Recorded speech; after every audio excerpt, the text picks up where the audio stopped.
John, I'll bet you didn't have intro music at your meetings. We need to get some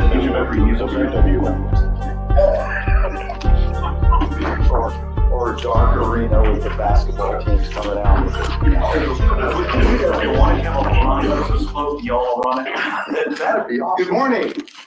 Please note that it is 8:02 a.m. on the 9th day of February, and I call the Tanner Prince District Board of Directors meeting to order. We do have a quorum, and please note that our board member Gary Lasada is remote here on the phone as he's vacationing in Hawaii. And I'd like to give him a round of applause because here it's 8:02 a.m.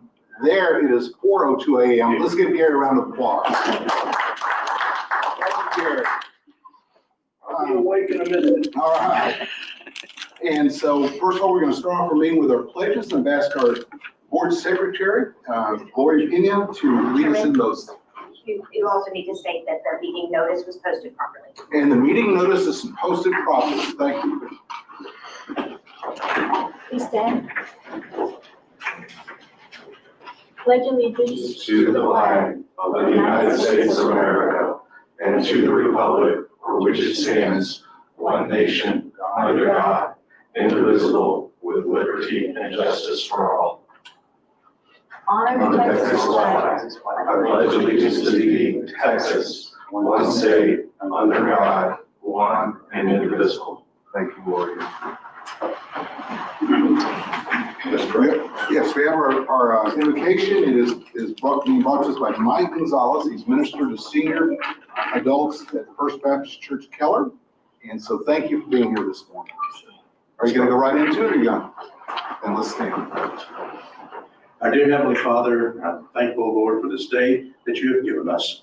I pray that you will bless this meeting, that you will bless each person here, and bless this council. My prayer is, Lord, that you would lead the order of business. I pray that you would guide and direct all those that are here. I pray for our leaders, our police departments, our other municipal and government agencies that serve Tarrant County. I pray, Lord, that you will guide this meeting. Give the council members wisdom. Give them guidance as they deliberate on items that are listed on today's agenda. May every decision be righteous in your sight. May each decision benefit our community. May we commit, well, now we commit this meeting to you, and we're thankful for the word of God. In Colossians 3:16, God tells us, let the word of Christ dwell in you richly, teaching, admonishing one another in all wisdom, singing psalms and hymns and spiritual songs with thankfulness in your heart. We pray all of this in the strong name of Jesus Christ, our Lord and Savior. Amen. Amen. Thank you, sir. Before I go into the public comments, I'm going to ask you to allow me a few minutes to make a few remarks. For those of you that don't know me, my name is Vince Puente. In our last meeting, which is our first meeting of 2024, I was elected as chairman by this distinguished board of directors. I think that's a great honor and a tremendous responsibility, and I take it seriously.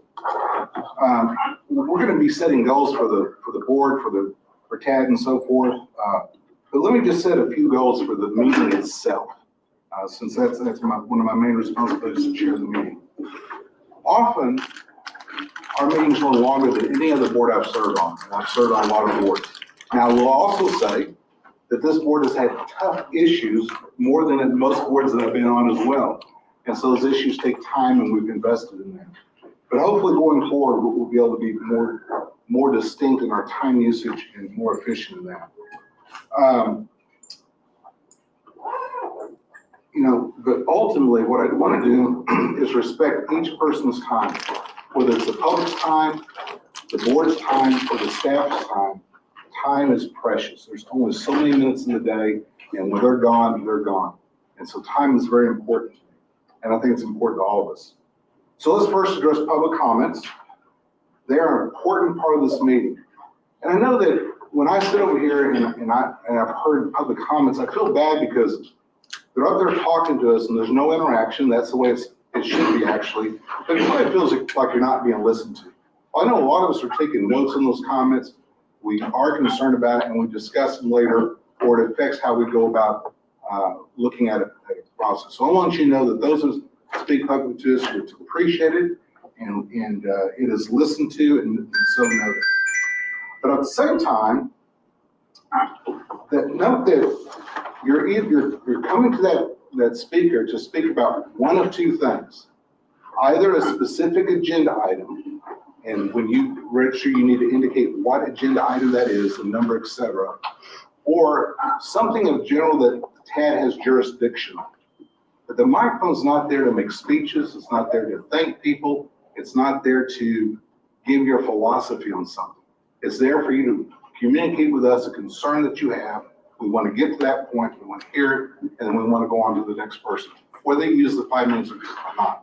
And I will say, this is the only board that I've been on that gives 5 minutes. Most of them give them 3 minutes. And I'm fine with 5 minutes because sometimes there's important things that need to be shared. And at the same time, fellow board members, I'll tell you some problems I've got. First of all, I tend to ask questions, as you all know, are the ones that have been around. That's how I dig in and find out more information, because I don't know as much as what the staff does about a subject. Now, on the other hand, what I need to have control of is like telling a story to get to my question.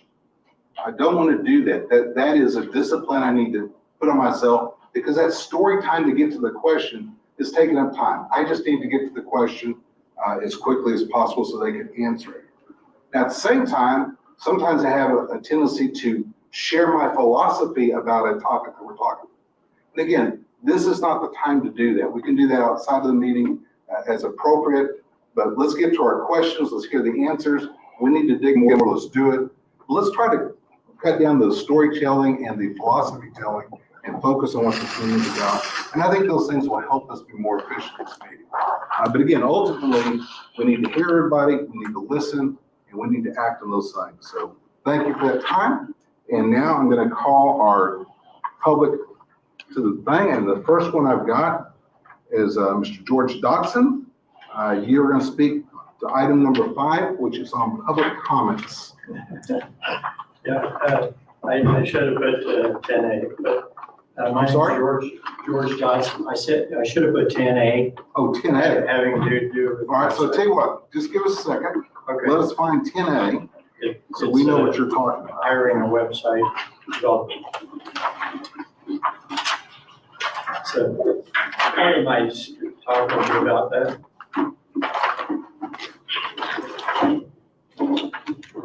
We have a lot of notes here. It's hiring a website developer. Okay, all right, great. All right.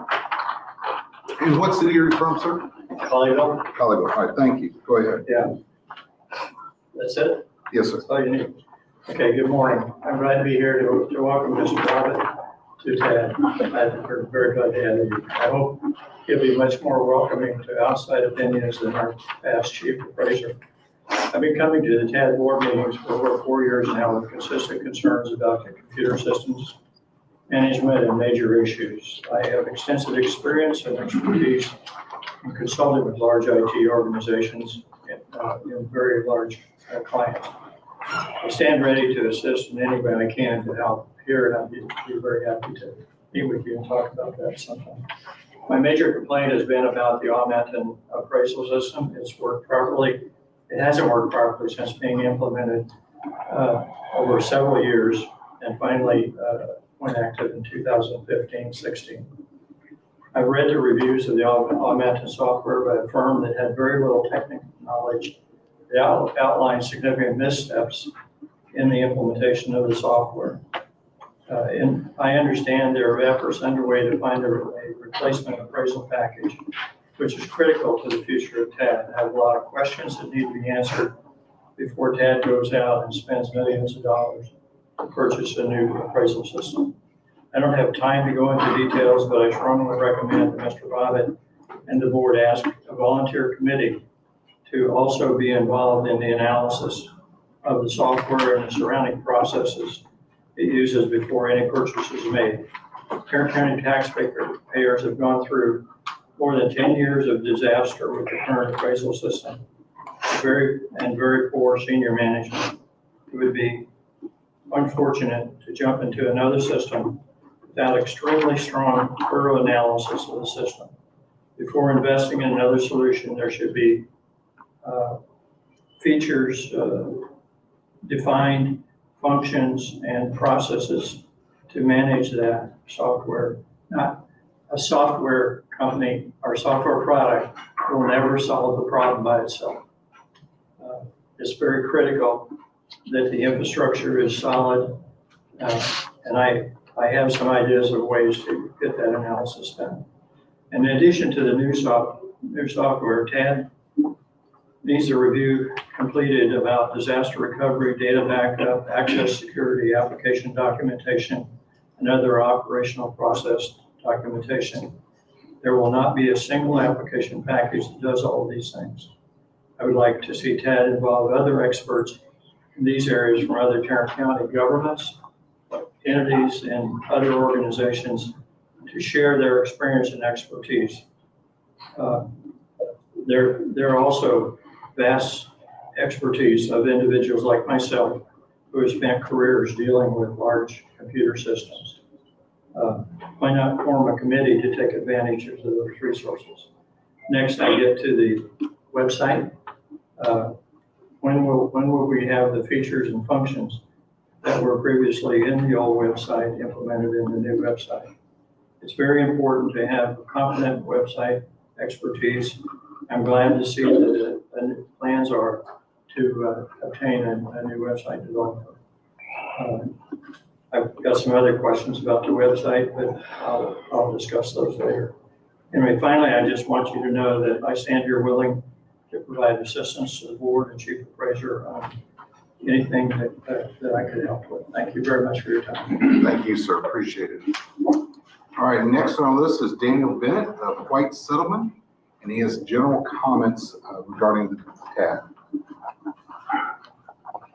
Daniel Bennett, White Settlement, general comments. I did have one specific on 7E. I forgot to put in my list. Please enumerate the director's policy handbook.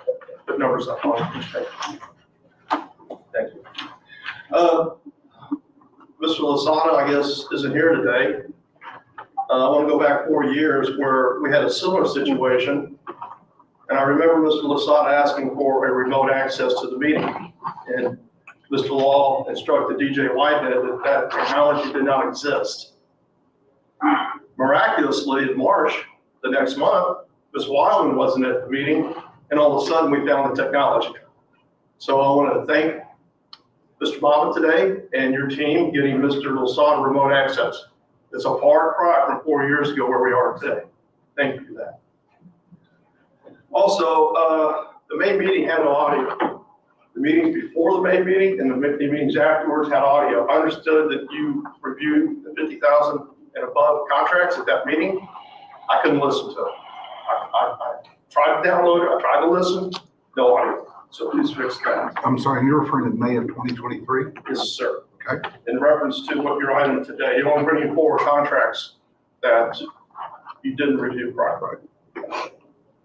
Okay, I have a few more of those little nuances, but I want to get into the crux of what I wanted to say. Good morning. As we move into a new but familiar legacy, it is time to transfer the narrative towards those we are commanded to serve with common bonds as ascended authority with broad-based humility. The we-they mentality that has been pervasive over since the tenure of Mr. Law must be put behind us. At the regular board meeting on December 14, 2023, the consent item for tax liaison officer was pulled due to newly codified deputy tax liaison officer position was left unfulfilled for some unspecific or unspecified reason. I stand before you today requesting this position as deputy tax liaison officer. The requirement for this position is well defined within the property tax code. I'm asking for this board to place my request on its next agenda as your choice for deputy tax liaison officer, representing the property owners, the taxing entities, and tax agents. One, I wish to define the position under the code to fit the needs of TAD, to market the services of TAD, to repair the image of TAD by attending public meetings, reaching out to all segments of the populace, I will meet with the taxing units, business offices, providing personal service for their certified roles, to be the contact person when lines of communications fail. And there's plenty of failure in communications in the past. I was pleased that the marketing company hired to repair the image of Tad was released. I asked that I receive no compensation other than health insurance and reimbursement for my transportation expenses. I don't want retirement, I want nothing. Actually, I want fired in November. My efforts to improve the TAD experience will continue as this board moves forward in a positive direction. I will be the first person to perform these duties as intended. My intention is to be unbiased arbiter between the district and the taxpayer and the taxing entities and those that you serve. We must provide the best service possible, thus repairing TAD's image. I, in turn, will become the marketing arm of TAD and the purveyor of solutions. An example currently just happened here this past week. This is the most current example, and I want to use the most current example. An example of this occurred recently. Mr. Bobbitt's meet and greet that occurred yesterday, I made 3 phone calls and found 2 mayors I contacted had no knowledge of this event due to no or improper notification. Mayor Halsey, Haslett, and my mayor, Farron Young, White Settlement. The notification of the event was sent on February 1st. I will bridge these inconsistencies. Calls to each taxing unit should have been made for such an intimate event, and I applaud you, Mr. Bob, for doing it. I would have been in to represent White Settlement had I known.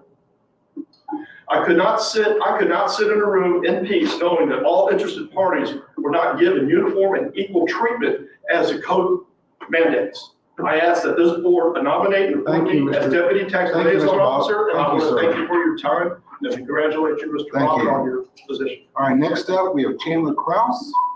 And Chandler, you've got general comments. And you are City of Fort Worth. City of Fort Worth, that's right. Chandler Crouch, City of Fort Worth. Agenda item is general, and I just appreciate the opportunity to speak. I appreciate the order and direction of the meeting and being deliberate about everything we're doing here.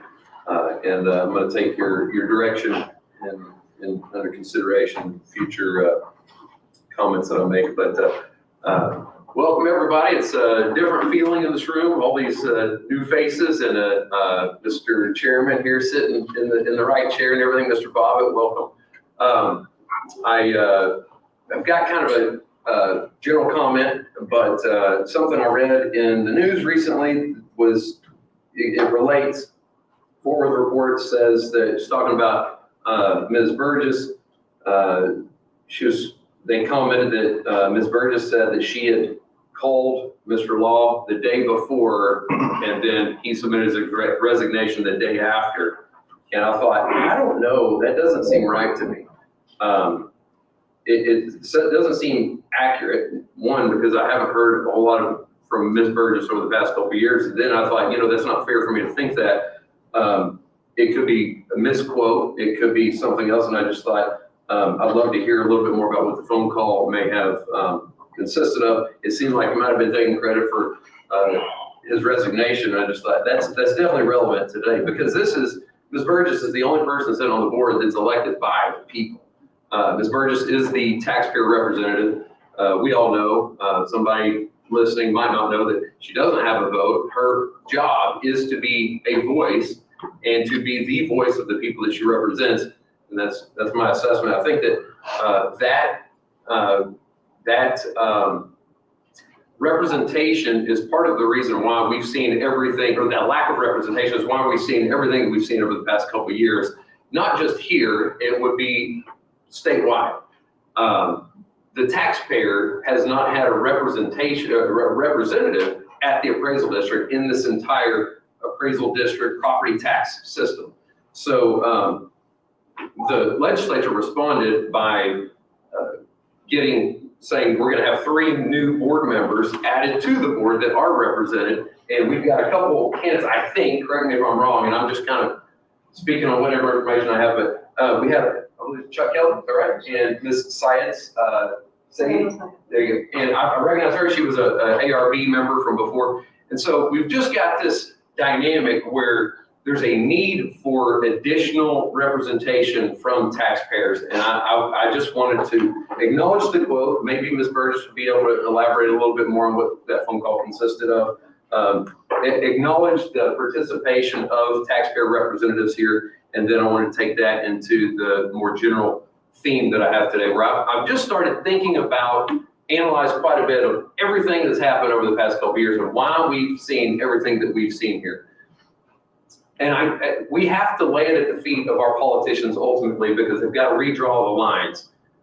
Our property tax system is, the bills are generated by the budgets passed by the taxing entities.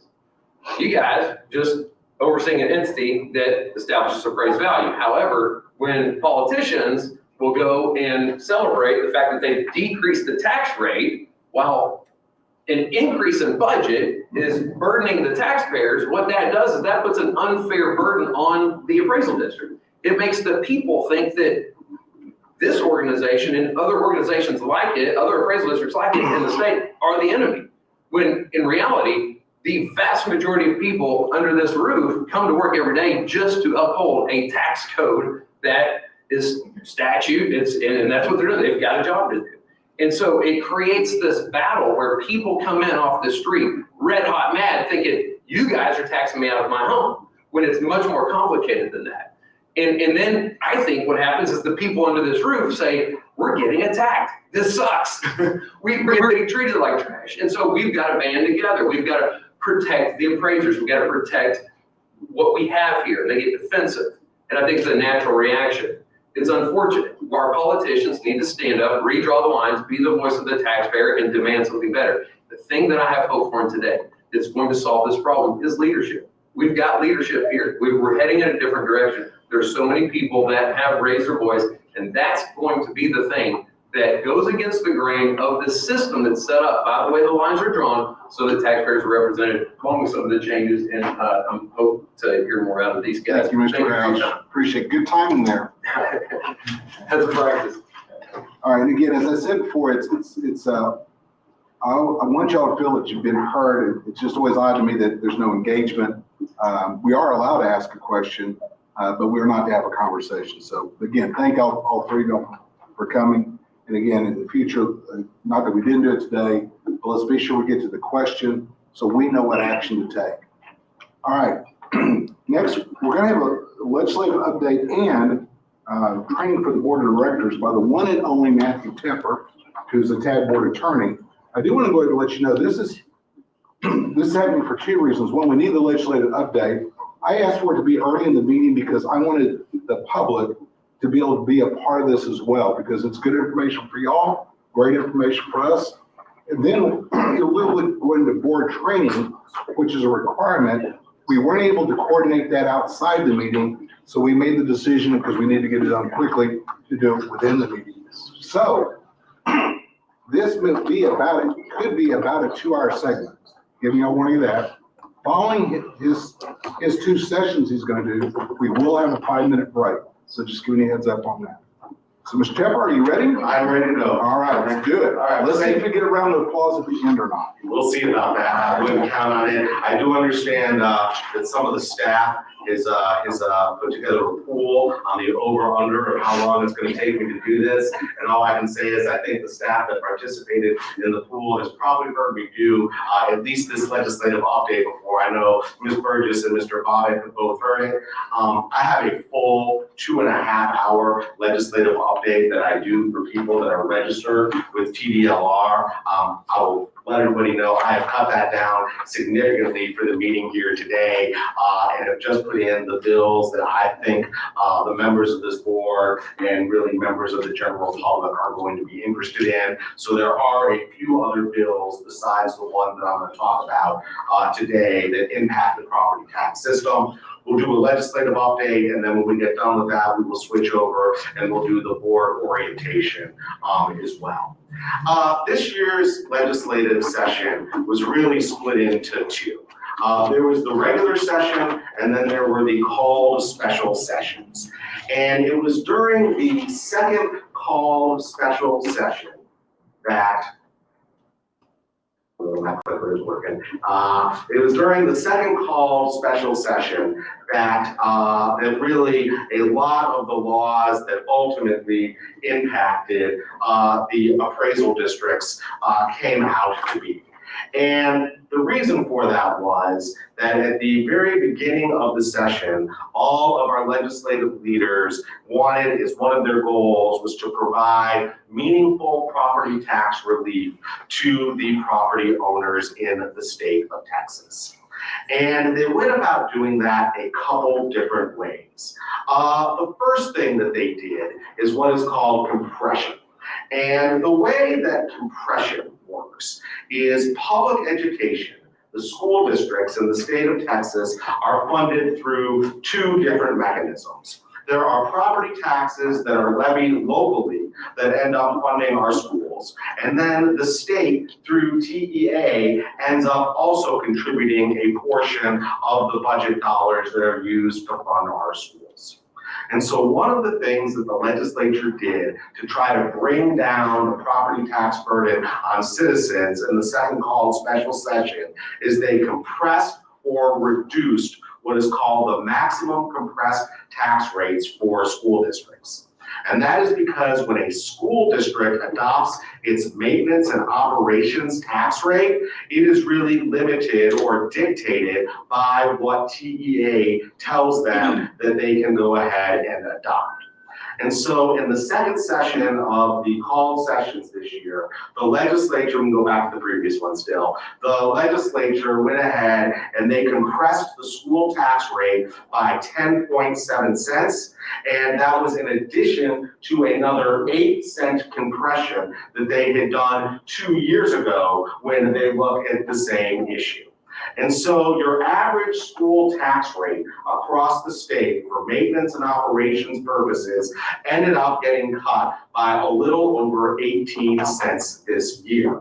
And the schools conceivably are going to get the exact same amount of funding that they have received in the past, because all of those dollars that were reduced on the local side because of the rate compression, those dollars are going to be made up for by the state. At least that is what the bill and the law says. I spent a lot of time in the last couple of weeks talking to superintendents and chief finance officers at schools. A lot of them are not so sure that is really how it's going to work out where the rubber meets the road. But at least in theory, the school should get the same amount of money. It's just the state is going to kick in a little bit more than what the locals are going to kick in.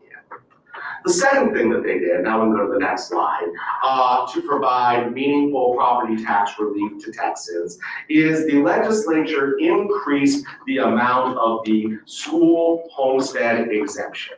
And this was a major, major change that really has resulted in major property tax relief for a lot of property owners. 4 years ago, our school homestead exemption was $25,000. 2 years ago, the legislature increased that to $40,000. And this year, the legislature increased it all the way up to a $100,000 exemption. The very first thing I thought when I saw that the legislature was going to pass a $100,000 exemption was, what a wonderful thing for people who live in manufactured homes. If you've got a manufactured home, particularly if it's one that's parked in a manufactured home park as opposed to on land or acreage that you own, the chances that you have an appraised value, market value that is less than $100,000 is pretty high. There's some super nice manufactured homes out there that get valued at more than $100,000, but the overwhelming majority of those manufactured homes are now going to be tax exempt if they are residence homesteads from their school taxes. Still have to pay county, city, hospital district, and junior college, but the school tax exemption at $100,000 is pretty substantial. Even if you own and occupy a brick and mortar structure, a single family residence of some sort, that has a value of $200,000 or $300,000, a $100,000 exemption is still a substantial amount of reduction on what your property tax base is gonna be. And even if you were somebody who lives in a $500,000 or $1 million or $1 million plus house, $100,000 worth of value is still very, very meaningful.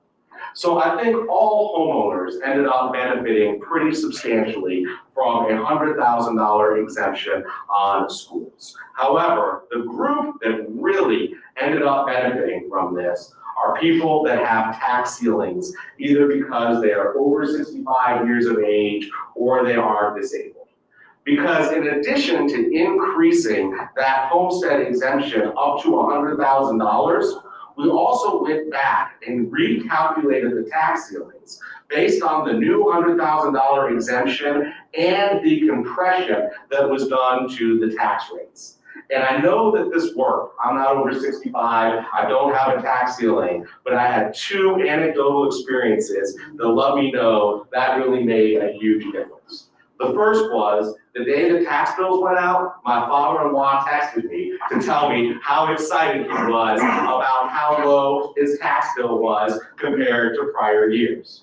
That was on like a Wednesday or a Thursday. That weekend, my wife and I played golf, and we got teamed up with two gentlemen who were both over the age of 65. And when I walked up to the third tee box, the two of them were giggling about how much their property tax bill had been lowered. And so I really think that those were the big winners. If you were somebody who had a tax ceiling and you got it recalculated, particularly if you had a tax ceiling that was set many years ago, you ended up getting a huge break. There were actually a fairly large number of over 65 and disabled person tax ceilings that ended up getting reduced all the way down to zero. Appraisal districts, tax offices had a heck of a time implementing this in the short time that they had to get it done. But once they got it done, they got the bills out, the ceilings were calculated. It really did end up being a major tax relief for a lot of property owners in the state of Texas.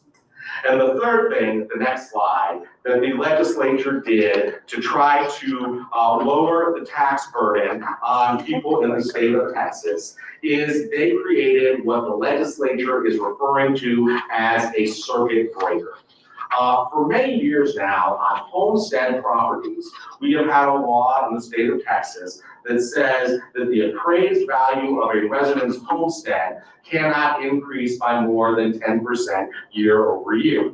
Over the last couple of years, the real estate market in Texas has been pretty aggressive, to say the least. Values have been going up in most places at a rate that is more than 10% a year, and a lot of residence homestead owners have received the benefit of that 10% cap or that 10% limit. What the legislature did this year in their second called session was they put in a similar limitation on the increase of value for real property that is not a residence homestead. And what they've done is, instead of a 10% limitation like a residence homestead has, non-residential homestead real property is going to have a limit on the increase of value year over year at 20%. Now, if we hadn't all lived through the last 5 years of the Texas real estate market, we'd probably all be looking at each other saying, what in the world good does a 20% annual increase limit on increases of values do? Because prior to about 2020, I don't think very many of us had ever seen a real estate market that was going up more than 10, 20% in a year. However, over the last 5 years or so, there have certainly been places and properties that have gone up by more than 20%. This is designed in case we have those types of rapid accelerations of values again. Couple of things about this. No property owner in the state of Texas is going to see the benefit of this 20% limitation in 2023. The 2023 taxes, which hopefully were all just paid before February 1st, that served as the baseline year for this 20% limitation. If you have got real property that goes up by more than 20% in its market value from its 2023 value to its 2024 value, that is when that limitation is going to take effect, and that is when property owners will start to see the effect of the 20% circuit breaker. The other thing about this is that the circuit breaker law is right now temporary. It is set to expire in 3 years, unless the legislature comes back and moves it forward and re-ups it. I think the conventional wisdom is that having put this limitation of value in there, there's not much of a chance that the legislature is going to let it expire and let values go back and increase again. But that is something that will require legislative action, and that will be up to the legislature. The other part about this circuit breaker law that I think is very interesting is that it applies to all real property. And I think everybody understood when the law first came out, it's gonna apply to vacant land, it's gonna apply to commercial property, it's gonna apply to multifamily residential, like, duplexes, quadplexes, townhomes, and apartment complexes, shopping centers, things like that. But the other thing that this is going to apply to is oil and gas interests in minerals. The definition of real property that exists in the tax code includes minerals in place, and I think that is probably where you are going to see the largest impact. My understanding, talking to appraisers and people in real estate, at least right now, we're not going to see too many values shooting up at 20%. The real estate market has slowed down or leveled off a little bit. However, what you do see in oil and gas properties is somebody drills a well, there are a couple of years of massive production. Eventually, they get the oil or gas out of the ground that they can get out with the technologies that they're using, and the production curve starts to drop. Meanwhile, somebody else in another part of the county or the state drills another hole with the technology, they start to extract oil and gas from there. As those production levels go up and those values go up by more than 20%, those are also going to be subject to the limitation in the circuit breaker. And I think that is going to create a little bit of some economic havoc in the school finance system, because that oil and gas money typically comes from school districts where they don't have a lot of students. So they've got billions and billions of dollars worth of value. They've got a couple of hundred students. Those school districts send massive amounts of money to TEA. TEA then distributes that to schools that have lots and lots of kids and not very much value. So we'll have to keep an eye on how the economics of that part of the circuit breaker works out moving forward. So those are, we'll go to the next slide. Those are the 3 areas where the legislature tried to provide meaningful property tax relief to Texans. And you're really looking at compressed school tax rates, increased homestead exemption, plus a recalculation of the ceiling, and you are looking at the new circuit breaker 20% limitation.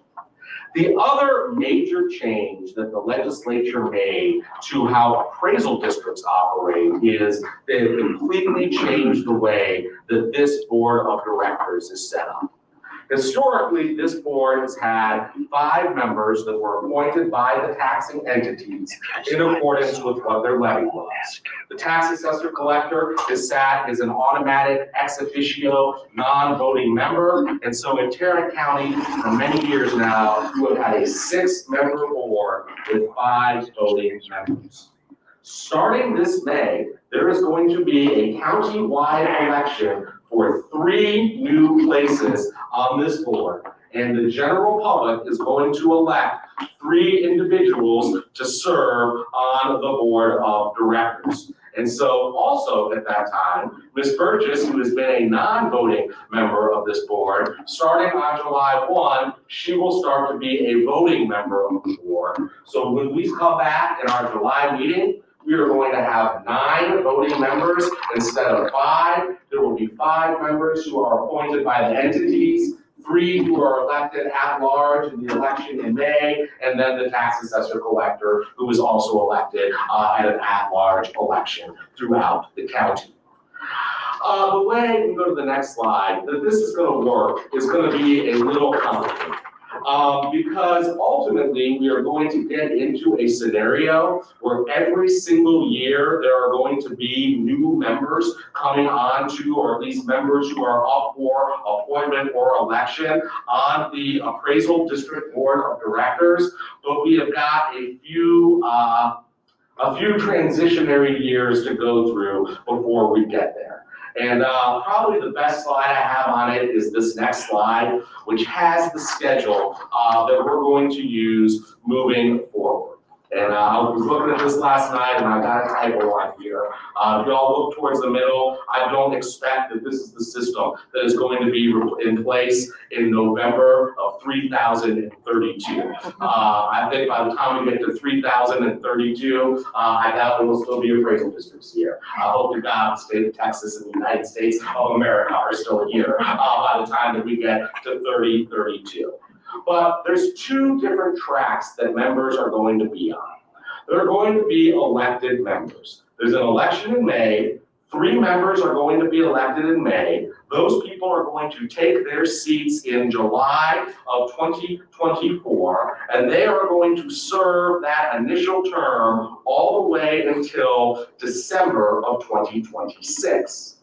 In November of 2026, that will be in a general election where the governor is on the ballot. There will be a second election where all 3 positions will be open.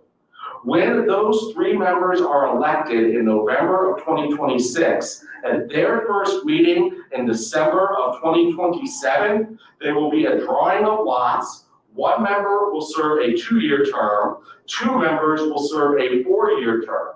And then every time that we elect either the governor or the president thereafter, we will alternate between 1 member being up for election or 2 members being up for election.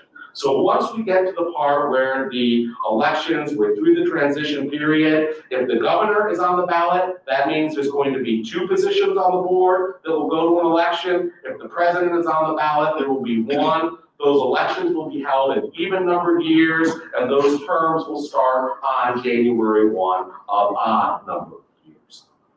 Additionally, there is still going to be a track for the 5 appointed members on the board of directors. The members who are serving right now, they were all just appointed at the very end of last year. Right now, all the 5 appointed members of this board are starting off their 1-year term as a member of the board of directors.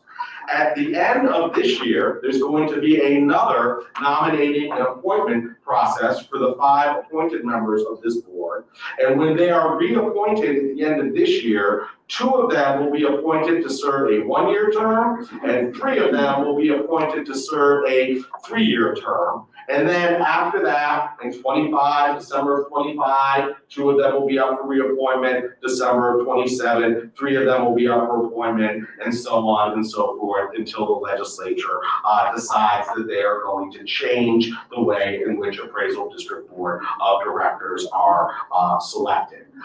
It's interesting, I heard in the public comments that it sounds like we do have some people who have filed for these positions in Tarrant County. I read an article on the newspaper yesterday. The headline said, "Does anybody in Texas anywhere want to run for these positions?" And I clicked on it. It's such a high-paying job that I can't imagine people aren't lining up for it. And I clicked on the article, really hoping to kind of get a list of appraisal districts that didn't have anybody who had filed, so I could share that with you. But it's so common in the internet age, the headline and the body of the story didn't quite match up. The only county that was mentioned in the article as not having had anybody file was actually Nueces County.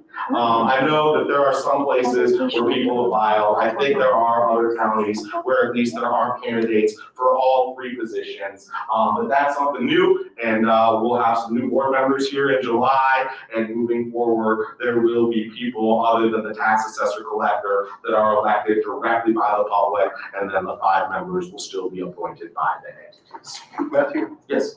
So for those few entities that do not actually have the 3 people running to fill those slots, what happens there? Are they appointed afterwards by the existing board, or? That's exactly right. So if there is, and this was something that came up on this board when Ms. Wildman stepped off of the board a couple of years ago.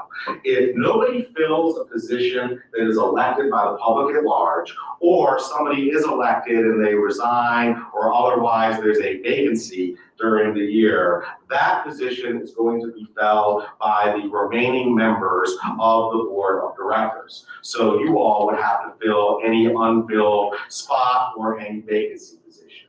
If one of the 5 appointed members ends up creating a vacancy through any way, it's going to be, again, nominations put in by the entities, and then from the nominations that come in from the entities, the board will select those members. And I was kind of disappointed to see that that was how the legislature did it, because we had made contact as an appraisal district with some of our legislators after we had the vacancy issues on this board, and asked them to take a look at it so that maybe the entities that did the original appointments would be the ones that filled the vacancy. And I guess I personally was disappointed to see that not only they went in, they messed with that section, they gave it some serious consideration, but they left that part of it the same way that it's been for a while. Does that answer your question, Mr. Blaylock? Yes, sir. Thank you. The next part about the new elected members of the board of directors has to do with the appraisal review board. And this ARB appointment, this is kind of the old adage that everything old is new again. When I first got into this business 20 years ago, appraisal review board members all across the state were appointed by the appraisal district board of directors. And several years ago, the legislature decided that there wasn't enough separation in the large districts that had a population of more than 120,000 between the appraisal district and the appraisal review board. So the legislature took, in the larger districts, the authority away from the appraisal district board of directors and gave it to the local administrative district judge to appoint members of the ARB.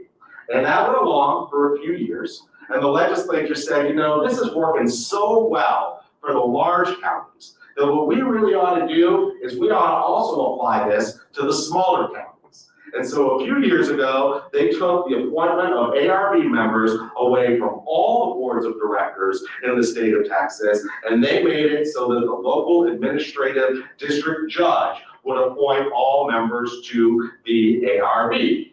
And that created some separation, and that chunked along for a couple of years just fine. Now, in this legislative session, the legislature has decided that in the larger districts, which now are districts with a population of over 75,000 people, that it would really make more sense if the appraisal district board of directors appointed the ARB.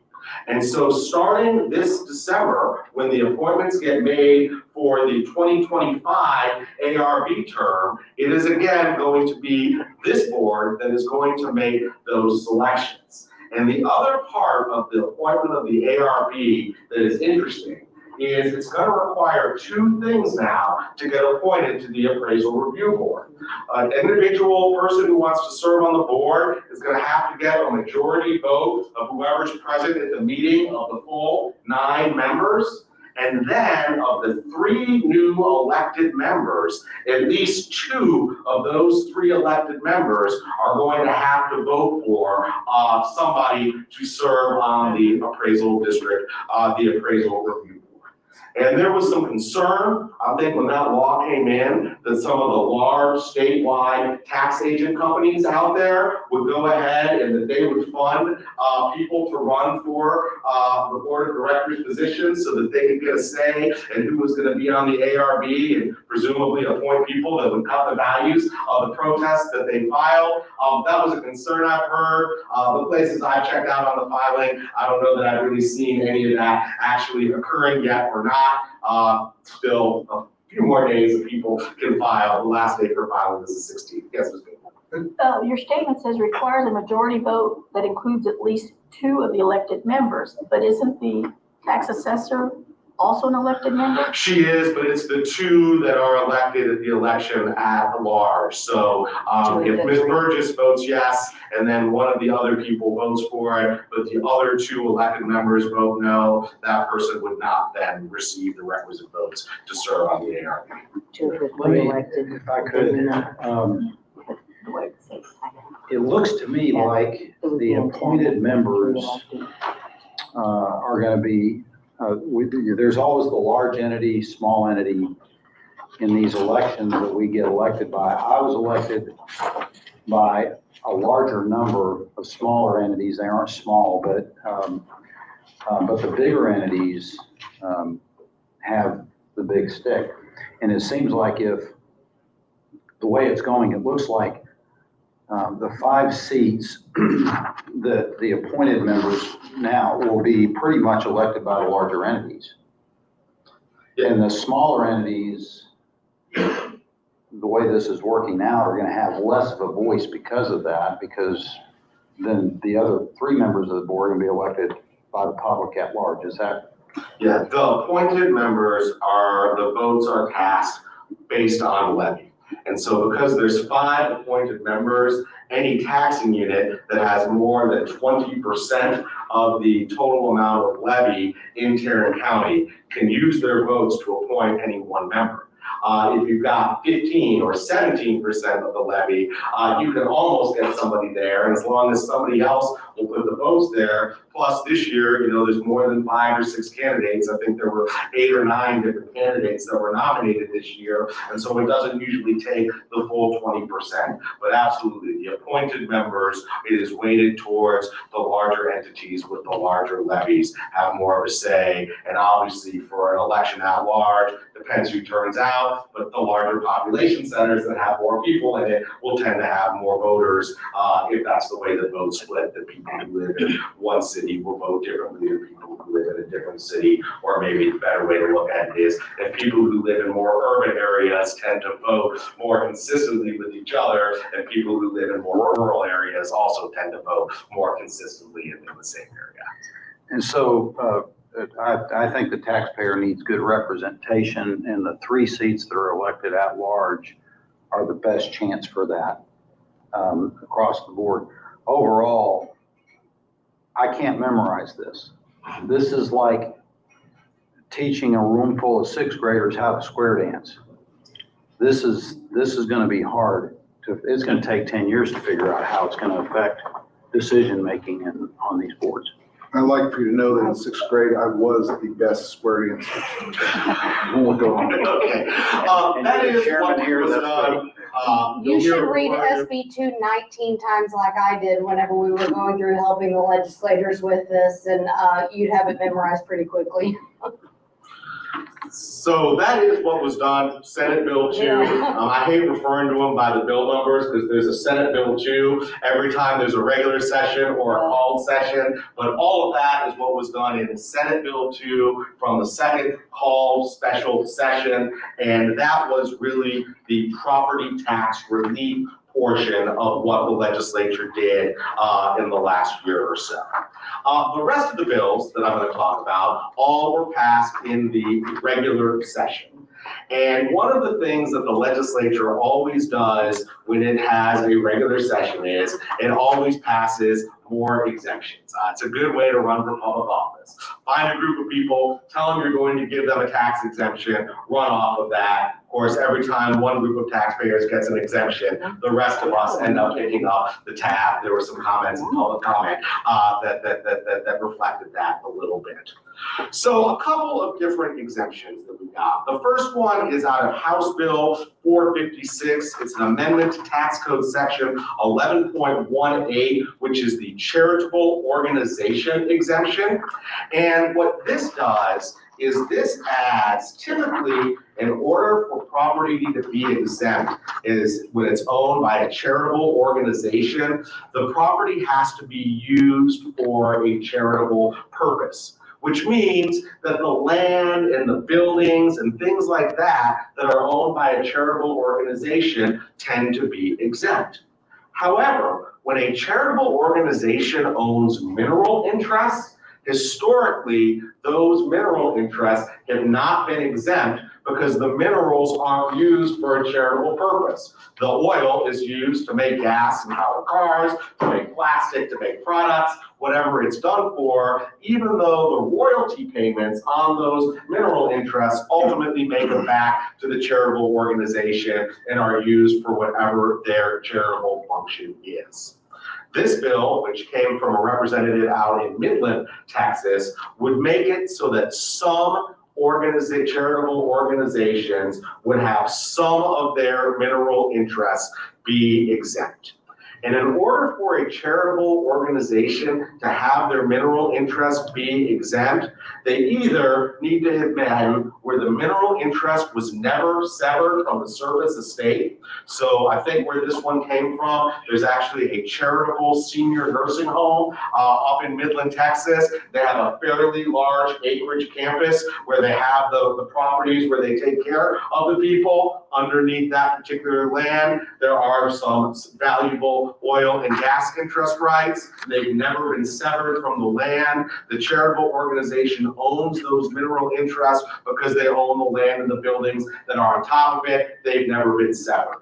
That would be a scenario where a charitable organization could get an exemption on their minerals. The other one is if the minerals have been donated to the charitable organization. So if there's somebody out there, they've got mineral interests, they want to donate those mineral interests to whatever charitable cause they believe in, they give those minerals to a charitable organization, those are also going to be exempt. What would not be exempt is if the charitable organization goes out and has a bake sale. They raise $1,000 on the bake sale, and the charitable organization says, you know, if we took that $1,000 and we went out and we bought some oil and gas interest, I bet in a year or three, we would have $10,000. And think of all the good charitable work we could do with $10,000 above and beyond the $1,000 we have. In that scenario, it's not going to be exempt. It's got to either be part of land that the charitable organization already owns or had been donated. Additionally, when you look at the charitable organization statute, there's specific functions that you have to do in order to qualify as a charitable organization, and not all of the functions qualify for exempt minerals. It's only those organizations that would actually own land, provide housing, and do those particular types of charitable activities that are going to be exempt. Next bill. This next bill, House Bill 4077, it's an amendment to tax code section 11.43. And this is another one where I don't think the slide is right. And I say that, I'm the one that prepared the slide. So, and the reason the slide isn't right, this was a very difficult bill to understand what it was doing. And it took me a little while to figure this one out. But what this bill has to do with is when appraisal districts ask people to reapply for their residence homestead exemption when they turn the age of 65.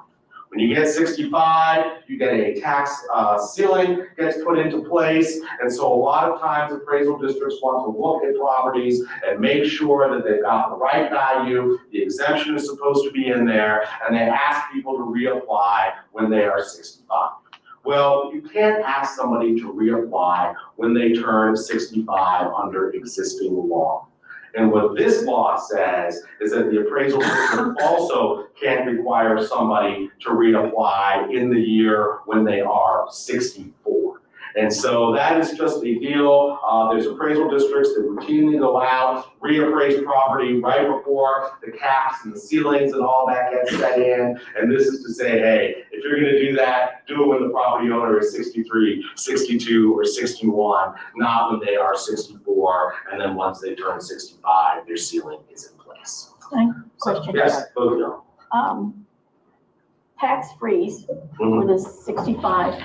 Then this past year where we all got the deduction or the reduction, is the reduction going to stay in place for all those who are 65? It won't go back up? Yes, whatever you had, if you are somebody that has a tax ceiling or a tax freeze because you are over 65 and you are disabled, whatever your tax ceiling was set at for 2023, that is your new tax ceiling. There is a possibility that it will go down in the future years if there is further rate compression, or if the legislature increases the homestead exemption again, because they made those tax ceiling calculations automatic moving forward. But your tax ceiling will not ever be increased unless the legislature comes in and changes the rule. But there was a lot of confusion about that, Ms. Pena. There's a lot of parts of the law that were only in place for a short or temporary period. But if you had a tax ceiling previously that was $1,500 for your school taxes,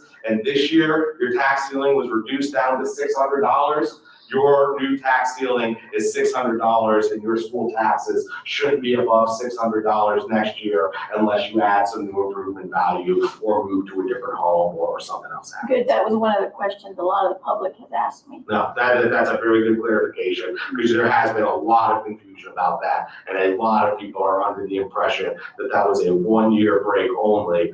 And for those people who had their over 65 ceilings recalculated at zero, shoot, what a deal, what a deal. So, all right, you next. Oh, sorry, Mr. Burgess. Mr. Kemper, here's a question. The frozen over 65 applies to all the entities except the hospital district, correct? No, there is an automatic tax ceiling, which is state mandated, which only applies to school districts. And then there is a local option tax ceiling, which the other taxing entities can adopt. And it is in place for some entities, but it is a local option, and I'm not sure in Tarrant County who has adopted that. I don't know if there's anybody here. Let me rephrase the question then. For those over 65 that have a 65 exemption, currently, their taxes can go up if the hospital district adopts the new appraised value or has a rate increase. Will that change, and will that be frozen? Right, so again, I don't know exactly whether you're assuming your hospital district in Tarrant County has not adopted the local option freeze, then I've been told a bunch of people are shaking their head that they haven't. Then the hospital district taxes will continue to go up, and what you paid in 23 is what you paid in 23. But if your appraised value goes up in 24, or the tax rate goes up in 2024, you will pay more. So if your total tax bill will not necessarily be frozen if you're over 65 or disabled, but your school tax portion and any other entity that's adopted the tax ceiling will be frozen. And it's not a significant amount. It typically is like $40 that it might increase, so it's not a really huge amount. I mean, typically, Depends on the value of your house. typically the largest taxing unit has always been the school districts. With some of the compression that we've seen, that is getting to be less and less true. And so you do see scenarios where, you know, a county or maybe some other type of a district, like a hospital district or a junior college, might actually end up having a higher levy than what the school district does for a particular property owner. But historically, the school taxes were well over half of your tax bill, and so that ceiling helps you. But with compression, it's becoming smaller and smaller. Wheelie, did you have a question? I did, and Chief Appraiser Bobbitt may touch on this whenever he speaks to the bill requiring all Texas CADs to verify homesteads. There may be some confusion related to that in addition to this, so you may be able to touch on that just to clear up some confusion related to that issue, because they have started that process this year. I received my notice on or about January 3rd, so that might just be a note to for the Chief Appraiser to address that in addition to. Yeah, and what Ms. Burgess is talking about is one of the laws that the legislature put into effect was that by the end of last year, the appraisal district was required to adopt a policy and procedure by which they would review every homestead in the county at least once every 5 years to make sure that people still qualify for their homestead exemption. You're supposed to notify the appraisal district if you no longer qualify for your residence homestead exemption. Most property owners don't know that, so they don't come and tell the district unless they're just applying for another homestead within the county. But now the appraisal district has to have some process in place to review every homestead in the county once every 5 years to make sure nobody's claiming a double homestead, nobody's claiming a fraudulent homestead, nobody who used to have a homestead either passed away or moved such that they're not entitled to it. And that is a process that the district will be going through on an annual basis, doing some portion of the county every year until they get them all done in a 5-year process. The next bill, Senate Bill 719, this is another amendment to Tax Code Section 11.18, which is the charitable exemption. This does two things.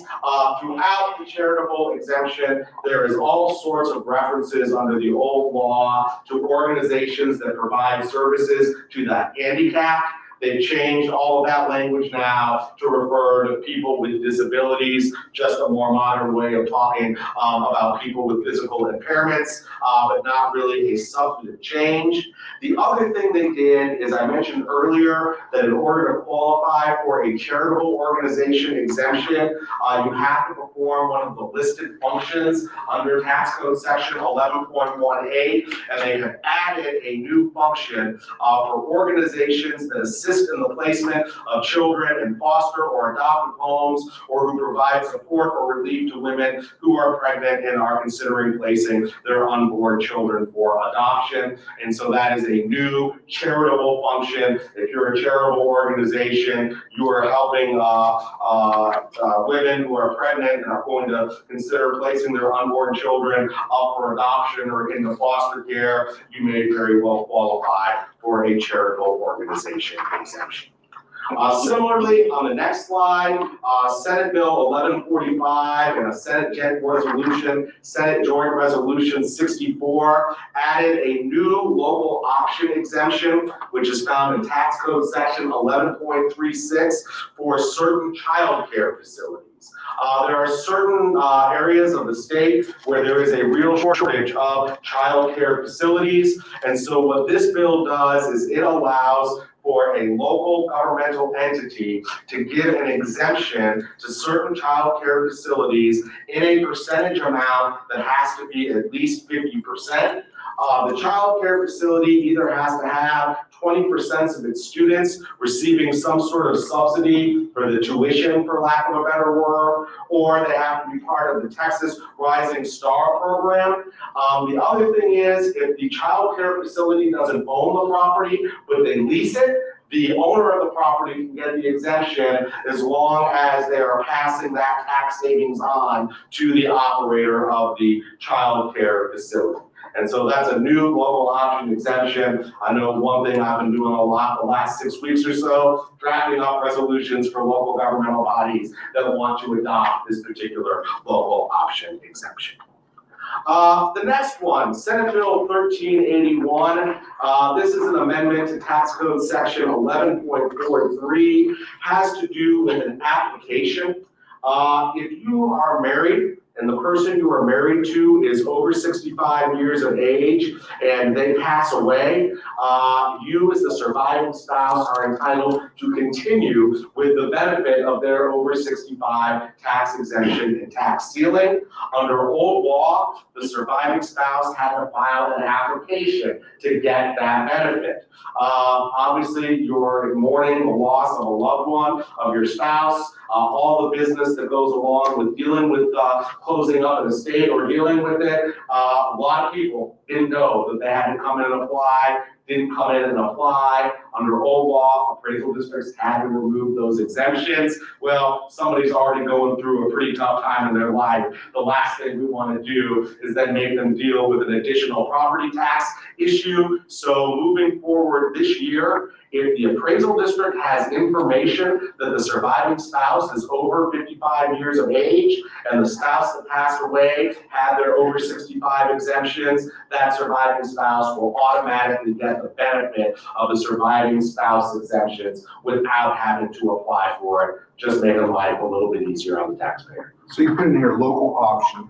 Is that the local option of the appraisal district or of each of the 63 entities? Right, so the law is state mandated, but there are two different types of over 65 and disabled person exemptions. There's an 1113C, which is an exemption from school tax purposes, which is statewide and mandated. And then there is an 1113D, which is a local option. And the way this bill is written, it actually only applies to the 1113D. My guess is most appraisal districts are going to apply that to the 1113C exemption as well. I think it's just a poorly written statute, but that's why I've got that local option language in there for that. Okay. All right, the next bill that we are going to talk about, we actually already talked about it, Senate Bill 1801, and this is the 5-year homestead audit that Ms. Burgess was just talking about. So those are the bills that have to do with exemptions. There's also a bunch of bills that came out in the regular session that deal with the administration of appraisal districts. And the first bill we're going to look at, and skip over 2 slides, Julie, thanks, is House Bill 796, which adds a new tax code section 41.13. And this is going to require the appraisal district to start maintaining an internet database on all of the appraisal review board hearings that are held. The database is going to have the name of each ARB member who attended the meeting, the date and time of the hearing, the account number and category for the property that was the subject of the hearing. The appraised value is determined and noticed by the district, the property owner's opinion of value, and the ARB's determination, including what the appraised value of the property is. It's going to be a real monster of a job for the appraisal district to get this data put into a format that will comply with the database. My guess is it's going to require some additional employees during the summer to enter it in, but it will be a very valuable database for people who want to see and really understand what happens at the ARB, whether values go up, values go down, whether there's some sort of a pattern to the way that the ARB rules. And I think that's just there to provide a little more transparency of the ARB process to the public. The next bill is House Bill 1228. This amends several different sections of the tax code. And what this now requires is that appraisal districts, upon request of a property owner, will have to send certain notices and receive certain communications electronically. Under old law, this was really something that was done at the option of the appraisal district, and now moving forward, these types of communications need to be done electronically. I'll bang the drum again. Very, very helpful, wonderful thing to make the ease of exchange between property owners and the appraisal district. Again, not something that comes without cost, and so setting up these kinds of procedures, managing these kinds of procedures is an additional item that adds to the appraisal district budget. The next bill, House Bill 1285. We heard some public comment on this one as well earlier today. This makes some changes to the position of the taxpayer liaison officer. And one change it makes is moving forward, the taxpayer liaison officer is going to have training. So you're going to get to take not only the ARB member training, but you're also going to get to take new comptroller training and how to be a taxpayer liaison officer. Additionally, the new bill authorizes an appraisal district to have a deputy taxpayer liaison officer as well. It is not required. Yes, ma'am. Is that in addition to the comptroller's training already? So there's two different trainings that the TLO has to take.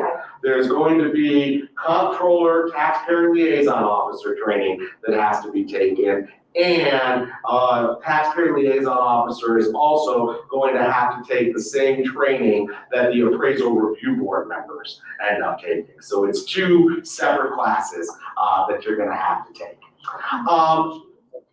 The other thing is, this board, you now are going to have to do a job review of your taxpayer liaison officer at the end of every year. One of the things that you are going to have to do in looking at that is see how fast the TLO is resolving complaints, and all complaints are supposed to be resolved within 90 days. I've sat here and heard your TLO reports. I don't think I've ever heard of a TLO complaint or issue that went out 90 days. It seems to me most of them are resolved the same day or within a couple of days under the current system. Next bill that we've got, there were a couple of bills having to do with open space and agricultural appraisal. First one is House Bill 3207. This is an amendment to Tax Code Section 6.12. And what this has to do with is the Agricultural Advisory Board. Y'all have an agenda item today. Action regarding consent to Agricultural Advisory Board member appointment. There is an agriculture advisory board in every county who is to assist the chief appraiser in determining what are the value and use requirements for land that qualifies for open space appraisal. Under old law, in order to be a member of the Ag Advisory Board member, you not only had to be an owner of land that qualified for open space appraisal, but you also had to have been a resident of the district. They are taking out the requirement that you have to be a resident of the district. And this may come up when you take the issue. That is the only requirement for being a member of the Ag Advisory Board, is that you own property in the district and that you not be an employee or an officer of the appraisal district. None of the other sort of conflict rules apply, and I think the reason for that is it's an Ag Advisory Board. They are to provide information to the chief appraiser and his staff. At the end of the day, ag values, degree of intensity standards, all of those kinds of issues, those are made ultimately by the chief appraiser and his staff, hopefully based on information that they get partially from the Ag Advisory Committee. House Bill 3273. This was a good bill, and a couple years ago, there was a new requirement that all of the that the appraisal district set up a web page to help property owners understand the truth in taxation procedures. We heard some public comments today about how when values go up, rates should come down. The point of the TNT webpage was to allow a portal where property owners could go in and see what things like their no new revenue rate and their voter approval rate were, and what last year's rate were, to help them keep an eye on the governing bodies that are setting the budgets and setting the tax rates so that they can determine whether their taxes were really being quote unquote raised or not. When that first came out, the district had to send out a postcard to every single property owner in the county, letting them know that that webpage was going to be available. That cost this appraisal district $500,000 to send out that mail. And in fact, in Mr. Fuente's very first meeting on the board, he was looking to cut the budget, and it was right around the time that House Bill 3273 was passed, and we were able to remove that $500,000 from the budget, get it down to a rate that satisfied Mr. Fuente and the rest of the board as a result of that change. Notice is now given on the webpage and on the newspaper and things like that. We got the postcards this year. My wife and I got 4 postcards sent for our house. I took 3 of them and I threw them in the trash. I took the 4th one and I put it up on the refrigerator, and my wife kept walking by and saying, "Why do we have a postcard from the appraisal district on our refrigerator?" Because I like to see it. That's why it's there. She eventually threw it out. So that has to do with the operation of the appraisal district. Mr. Pepper, Yes. I have a question. All these new implementations of technology, I'm all for it, except what I want to know is, people like my sister who are 82 years old, technology is not her friend. Mhm. What are we doing to assist the elderly so that they're able to obtain this information that it's not easy for them to get on a website? So he may be able to answer that, but remember, he's going through a legislative briefing, and so if you can answer quickly, great. Yeah, I mean, I guess what I would say is, there really isn't anything in the law that deals with what we're supposed to do, but certainly it would make a lot of sense for the appraisal district to have some outreach or those types of things, to help those property owners understand it. Because you're exactly right. Just because you're 82 and aren't that good at a computer, you still ought to know whether your taxes are being raised, and if they are they being raised legitimately or for some purpose that you disagree with. All right, the next group of bills we're gonna go over have to do with appeals, arbitrations, and follow-ups on that.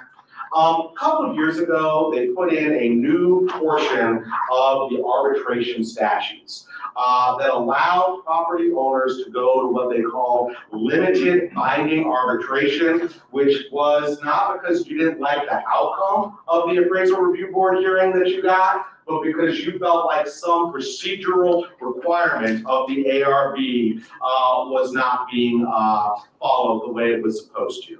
What this bill, House Bill 4101 does, it adds a new reason that you can go to limited binding arbitration. Under old law, you could go if the model of the hearing procedures adopted by the local ARB conflicted with state law or the comptroller's manuals. Now you can go to limited binding arbitration if the appraisal district or the ARB don't follow their locally adopted hearing procedures.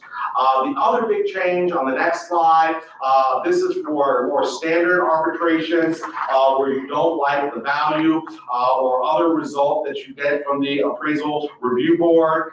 It used to be that you would file your arbitrations with the appraisal district, then the appraisal district would send them to the controller's office, and the controller's office would appoint the arbitrator. Now moving forward, property owners who want to take advantage of arbitration are going to go and file those directly with the comptroller. The next set of bills we're going to talk about have to do with assessments. Not a lot of this really comes out of the appraisal district office. This really goes to the work that the taxing units and the tax office do. The one real change on this I'm going to talk about was in Senate Bill 1999. They made a change to the way that the no new revenue and voter approval rates are calculated. A few years ago, when they took the no new revenue rate, which used to be called the effective rate, and the voter approval rate, which used to be called the rollback rate, and they reduced the percent that triggered the election from 8% down to 3.5%, there were some complaints from very large cities or from very small cities that said that we are capped at a 3.5% revenue increase year over year. We can't even afford to buy a new fire truck or a new ambulance. There was also the concern that when you went from 8% down to 3.5%, that entities would just go up to 3.5% every year. Because even if we don't need the full 3.5% this year, we might need it next year. And now that we're capped at 3.5%, we need to grab everything that we can. So to try to prevent that, the legislature put in what they call an unused increment rate, which meant if you had 3.5% that you could go up, but you adopted the no new revenue rate, so you didn't use any of that 3.5%, you could bank that 3.5% for the next year, and then if you needed to, you could go up 7%. And you could bank it for up to 3 years. So if you went 2 years without using any of your 3.5%, you could actually go up 10.5%. Well, one of the things that the legislature figured out since they made that was that 3.5 cents 3 years ago isn't worth as much as 3.5 cents is today. And so what they have changed is there is no longer an unused increment rate. There is now what is called a foregone revenue rate, which means instead of looking at the 3.5%, you look at the actual dollars that would have been generated if you had gone up to 3.5%. And instead of banking the 3.5%, you actually bank those dollars for up to 3 years, the foregone revenue amount. So that's some inside baseball. Wendy knows exactly what I'm talking about. Next section has to do with collections. Senate Bill 62 now requires that tax sales all have to be advertised on the webpage where the county posts other auctions. People don't pay their taxes. Ultimately, delinquent tax attorneys will file a lawsuit, post that property for sale on the courthouse steps. It has to be advertised. Additionally, in order to receive a deed to property that you purchase in a tax sale on the courthouse steps, you cannot have any delinquent taxes that are owed in that jurisdiction. And so you can get a statement from the tax assessor collector's office stating that you have no delinquent taxes, and there now has to be a webpage notification and a link to the form that people can fill out to request that statement of no delinquent taxes from the tax office. And then the very last bill that I'm going to cover today is Senate Bill 539. It's an amendment to Tax Code Section 3303. If you are over 65 years of age or you are disabled, you can take advantage of a tax deferral. Your taxes are still owed. Your taxes still accumulate interest when you don't pay them, but nobody can take collection actions against you, put your home on the courthouse steps if you don't pay those taxes. Technically, the deferred tax is delinquent. The tax was really owed on February 1 following the year in which it was imposed, but you have a lawful, legitimate reason for not paying those taxes. What this bill says is that in the delinquent tax roll, if somebody has a legitimate deferral, the roll needs to indicate that they are not paying their taxes because they have a deferral. This was people who were taking advantage of deferral. They didn't like there being a public document that labeled them as being delinquent when they were taking advantage of a perfectly legitimate right that they had to under the tax code. So, to everybody that works for TAD, has had to see me do this presentation where I do it in 2.5 hours. I apologize you had to sit through the 2.5 hour doing change, but I got this one in under an hour. So, excuse me, any other questions on either the bills I covered or any other bills that you may have heard about somehow I did not cover in the materials? You want to take a break? You want me to go straight into the orientation? Okay, or you want keep going? All right. So the next thing that we are going to look at is a training that I do for Board of Directors. And I actually did this training a little over 2 years ago when I first started to represent the Appraisal District Board of Directors.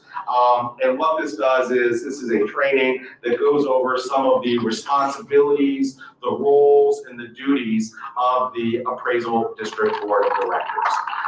Some good news for you is I usually spend several slides going over how you're elected, how long your terms are, and all those kinds of things. But since all those rules ended up changing, we just covered all of that in the legislative update. Nobody wants to hear that a second time. So what we're going to start with are some really pretty general concepts regarding your role on an Appraisal District Board of Directors. And the two things that I always like to start off with when I deal with an Appraisal District Board of Directors, we can go to slide 2, are the concepts of limited government and separation of powers. We all took civics classes when we were going through school, and we learned some basic principles about the American style of government. We in the United States of America and the state of Texas, we have a government of limited powers. That means if there is not a specific rule of law or constitutional authority that gives a power to a government, like the Appraisal District Board of Directors, that means the government doesn't have that power. In federal constitutional terms, all powers not given to the government are retained by the people. Keep that in mind. This board doesn't have broad-ranging powers. Y'all have the powers that the legislature is giving you. The second part is there is separation of powers. There are lots of different groups of people that have a play in the property tax system. There's the appraisal district. Within the district, you've got the board of directors, you've got a chief appraiser, you've got the staff. You've got the legislature. They write the laws. You've got courts who come in and tell us whether we did the things were right or wrong. We've got taxing units, there we go. We've got taxing units who set our tax rates and do things along those lines. And so whenever you're trying to get something done on this board, if you have a goal, you think we need to move the appraisal district in that direction. Those are two very large philosophical concepts to keep in mind. You can't do everything, and some things might be somebody else's job or responsibility as opposed to yours. So you have certain organizational duties. We'll go to the next slide. And the organizational duties that you have are really to open an office, hire a chief appraiser, select a board chair, hire other officers, and meet at least once a quarter. When I talk to people that get on a new ARB or are new members on an appraisal district board of directors, they always say, what are our responsibilities? I tell them, you really have two responsibilities. Your responsibility is to hire and fire the chief appraiser and to approve the budget. Now, that's not entirely accurate, but that is the lion's share of what this board does. Establish the office, yes, ma'am. Are you considered an employee of the board or of the district? I am an employee of the board. So. Okay, so then the board actually has two employees. Yeah, I mean, I guess I wouldn't really say I'm an employee of the board. I certainly, I don't get health insurance from tax or any of the other benefits. I'm really an independent contractor for the board. I'm hired by the board. I answer to the board. I don't answer to the chief appraiser. Chief appraiser doesn't select who I am, but I'm also, I'm not carried on the payroll. When I get paid, I send you all a bill for the hours that I worked, and then I get a check for it. And just for the record, I knew that, but I wanted the public to hear it. I appreciate that. So establish the office. The office is open. Hired the chief appraiser, just hired a brand new chief appraiser at the very end of last year, started here on the 1st of this month. The first meeting that we had last week, we selected a board chair, a board secretary, and you have to have a meeting at least once a quarter. The part where you hire a chief appraiser. Back in the old days, you used to be able to hire anybody. And if you found somebody who was smart, was hardworking, you thought had the characteristics that you wanted in a chief appraiser, you could hire them. A few years ago, the legislature decided that they wanted to make the position appraisal districts more professional and more standardized. So they started requiring that anybody who is going to be the chief appraiser of a Texas appraisal district has to have a license. Typically, that person is going to have an RPA, what's known as a Registered Professional Appraiser's License. And that is a license that you get specifically to work as an appraiser in an appraisal district. Mr. Bobbitt has his RPA, so that was a good hire. He meets this qualification. You could also have hired somebody that has a designation that's called an MAI. That's a designation that's given out by the Appraisal Institute. A lot of people think it means like member or a master of Appraisal Institute. It doesn't really mean that at all. It doesn't mean anything. It's just 3 letters, MAI. But that is a designation. Most fee appraisers that you would hire have that designation. There have been chief appraisers that have been hired in the state of Texas with an MAI. They can get hired, but they have to get their RPA shortly after becoming a chief appraiser. There's also an international organization called the International Association of Assessing Officers, and they have certain designations that they give, and people that have those designations can also get hired. That would be if you were going to hire somebody from out of state, somebody that's been an assessor or an appraiser in Idaho or Oklahoma or Nebraska or something like that. If you don't have, as a local board, a certified, eligible person is your chief appraiser, the state comes and takes your district over. They put in whoever they want to be the chief appraiser, pay them the salary that they want to pay, and that chief appraiser sets the budget for this district, subject only to approval by the controller. So you don't have a chief appraiser, you've given up your local control over the district. We had one the whole time. When Mr. Law stepped away, Mr. Durham was appointed very, very shortly as the acting or interim chief appraiser, and he served right up until Mr. Bobbitt took over as the new chief appraiser. Another set of things that you are supposed to do as the Appraisal District Board of Directors, and we'll go to the next slide, is there are certain policies that you are supposed to adopt as the Appraisal District Board of Directors. One of them is a reappraisal. And a couple of things on the reappraisal. First one is, I always wonder, why does the board adopt a reappraisal plan? Like, my guess is none of the members of this board of directors have a clue how to adopt or write a reappraisal plan. The people that know how to write a reappraisal plan are appraisers. And so typically what will happen is the chief appraiser, with the help of the staff, will develop a reappraisal plan. They will bring it to you. You look over it, you ask whatever questions you have, you make amendments to it, and you make the change. The other thing is, and I say this really more for the benefit of the public, under the reappraisal plan, the district is required to reappraise every property in the district at least once every 3 years. And a lot of property owners get confused with that. And they think that that means that if their value went up this year, then it should stay flat for the next 2 years because their property only has to be appraised once every 3 years. That's not what a once every 3 year reappraisal means. The way that appraisals are done inside of an appraisal district is with the assistance of a mass appraisal computer system.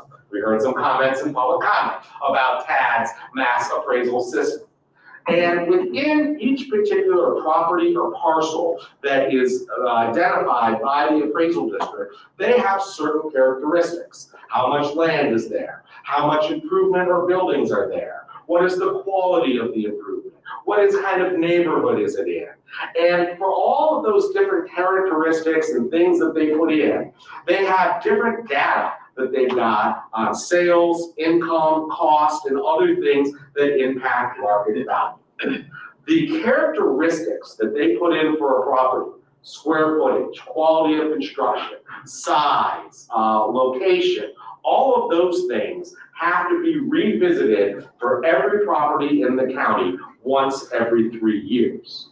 But every year, the appraisal district is gathering new information on sales, cost, and income. They are filling that information into the system. The system is running an algorithm, and it's saying that properties of a B quality in this particular type of neighborhood should have a value of X or Y. So your values should be changing every year to reflect whatever the market value was on January 1 of that year, but that reappraisal plan, the characteristics of your property are only going to be visited at least once every 3 years. Some districts will do it more often, just sort of depends on manpower and changes in the district. That's exactly the kind of thing that goes into the reappraisal plan. Another thing, policies. You have to have reasonable access by the public on matters under the board's jurisdiction. Chair gave kind of a pretty good explanation of public comment at the beginning of the meeting. That's one way to give people access to the board. Additionally, we have to make sure we have policies that allow all interested parties in Tarrant County to come before the board. And so when you have people in a community like Tarrant County, a lot of people do not speak English. English is not their first language. We have to have a way that somebody who doesn't speak English can come into this board and make their thoughts and opinions known. Similarly, people that have some type of a physical impairment that prevents them from hearing or talking or getting into the room, we have to have policies to make sure that all of those people also have access to the board. You can file a complaint with the Appraisal District Board of Directors, and we have to have a policy on how we're going to deal with those complaints. And we have to keep those complaints open and deal with them until they are finally resolved, in the opinion of the Board of Directors. And also, we haven't talked about this, but ARB members aren't allowed to talk to anybody about the cases they hear. Every now and again, you will run into a scenario where your entire ARB is ineligible to hear a case because all the members on the ARB have violated the ex parte communication rules.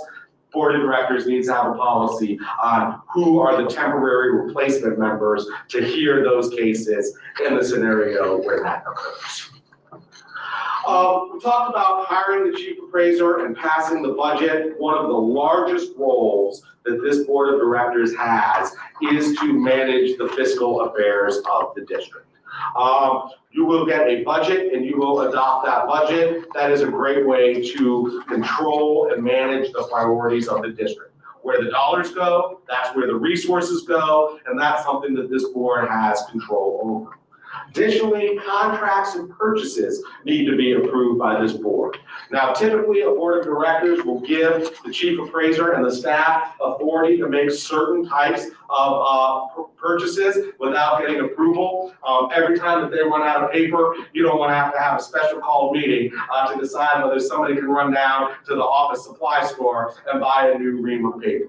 So typically, there is some sort of a dollar amount that is put in there, but the larger contracts, your contracts for software, your contracts for private appraisal companies, if you ever purchased a building or anything like that, those kinds of things all need to be approved. In fact, we've got an agenda item on here: review, deliberate action on contracts, billing agreements, verbal or written, in excess of $50,000 not previously reviewed, and that is part of the policies that we have here at Tarrant to make sure that contracts and purchases are reviewed by the board of directors. You also have to have a bank, a depository where you put the appraisal district's money. Those depository contracts go for 2 years. At the end of 2 years, you can either renew with your current depository or you can go out and seek bids for a new depository. At the end of every 4 years, you have to go out and look for a different, or you don't have to change, but you have to at least accept bids on what that depository is. Make sure y'all are getting the best bang for your buck. When you've got an appraisal district that collects, the banks are lining up at the door to try to represent them, because the tax dollars that come through are such a substantial amount that the banks really want those dollars. Even a large appraisal district like Tarrant, you get your payments from the taxing entities in quarterly installments, and it's a decent amount of money, but banks aren't exactly just banging down your door to serve as your depository, but you do need to have one. Another responsibility that the district has is to have an annual audit performed. And that's something, you have an outside auditor that comes in, looks at what the district is doing, and makes sure that everything is done the way it is supposed to. A horror story I tell about this, it's a district I represent many, many years ago, before I represented them. They had a chief appraiser who stole all of the employees' contributions to the retirement account. They went to a retirement account, just not the employee's retirement account. Oh my goodness. And it went several years before anybody figured out what had happened. And when they figured it out, chief appraiser went to jail. Eventually, the chief appraiser paid restitution. In the meantime, the taxing entities had to fund all those employees' retirement accounts for the money that had been stolen. The reason it went uncaught for so many years was because that district hadn't had its annual audit performed. And when the citizens figured out that all that money was missing and that their tax dollars were going to have to reimburse it, there were a lot of people that wanted to know what was wrong with the board of directors. Why hadn't they had an annual audit that is being done? Well, now it's a requirement in law, but it's also just a very important thing to do. And I think you all just had your audit. It seems like it wasn't that long ago that we had the auditor here. Yeah, I've got a question about that, because in our board rules, it says the board shall establish a standing committee on audits. does that conflict with what you're talking about? What would that committee do? Yeah, so obviously you could do a lot of different types of audits. This is really talking a very specific audit of really the financial situation of the appraisal district. Ultimately, the board is going to have to approve that audit, get the auditor hired, and then accept the audit when it comes in. A committee could either help select the auditor or the total scope of what that audit would be, or if there were some additional audits that committee or the board wanted to be done, that committee could be in charge and could assist with those. So I actually had a similar question, and thank you for bringing this forward. So we do this external audit, which is primarily the financials, right? Correct, making sure our financials are the way they're supposed to be. Do we do, or has TAD done, internal audits of process and procedures versus best practices? So the controller's office, and we do have a slide on this, they come in every other year and they do what is known as a methods and procedures audit of the appraisal district. And that is a buy-in or every 2-year thing that they do. Beyond that, I do not know what types of internalized audits have been done. I look at the chief appraiser, but I'm guessing one hasn't been done since February 1st. No, yes. But certainly that's something that the board and the staff could look at, and if y'all think that's appropriate, it could absolutely. IAAO offers one, but it goes more into the technical aspects of appraisal. I don't think we've ever done that in the past, Brett. We have done that in the past, and for an international organization, we are doing things technically proficient. We have issues with software and some other things. There are things we can improve on, but overall, we are meeting all the requirements of the state and an international body. So yeah, but y'all could, if y'all want to have some audits done, that's something that could be put on an agenda, talk about, and it's something that could occur. Those are kind of your. 4 years ago, I made a motion. We got 3 votes to do an audit of our processes internally, separate from the comptroller's office. And there were a couple of recalls that happened, a new board, and it was revoted. I revoted it, and I lost that vote 3-2. So that's something I think we should do. I would say when we get down to the agenda items for next meeting, if that's something y'all like to put on there, that would certainly be appropriate. Next, couple other things, y'all appoint taxpayer liaison officer or deputy taxpayer liaison officer now. You also advise and consent on ag advisory board members, which you are going to do. Most of the material that's in this slideshow is probably put out far more eloquently in a publication that is put out by the comptroller called the Appraisal District Director's Manual. You can get it online. We sent it out the very first email of this new year. It's the orange cover. Yeah, that's a great book. It covers a lot of the material that I've covered here today. If you look at that handout on pages 9 and 10, that is a complete list of all of the duties and responsibilities that the Appraisal District Board of Directors has. I would recommend, it's kind of a thick book. If you're only going to read 2 pages in it, 9 and 10 would probably be the 2 pages to read. You have limited authority. I know a lot of times people get on an appraisal district board of directors and their hope is that they're going to bring values down. They say values are too high, we're going to bring values down. Well, this kind of gets us into a separation of powers. For the most part, the way that appraisal districts are set up is to isolate the chief appraiser and his professional staff from some of the political pressures that are out there in the hopes that there will be some buffer between the politics and the valuation. You're never going to take the politics completely out of taxes. It's a part and parcel of it, but that is how the system has been set up. There are a few areas that deal with value, though, where this board does have authority. One of them we've talked about already is the reappraisal plan.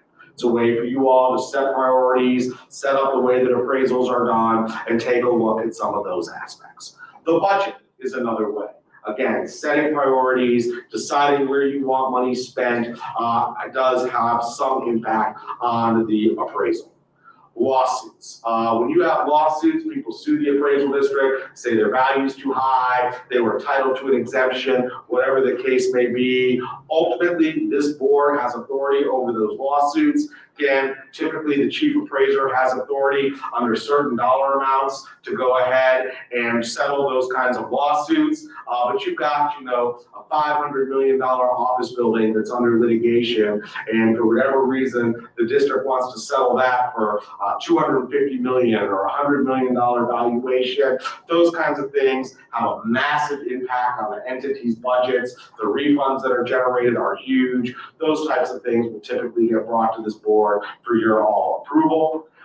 The other thing is that for some of the properties, mineral properties and industrial properties, the appraisal district contracts with an independent third-party appraisal firm, and that's a contract that you all have to approve. And so you have some say in who does that work on behalf of the district.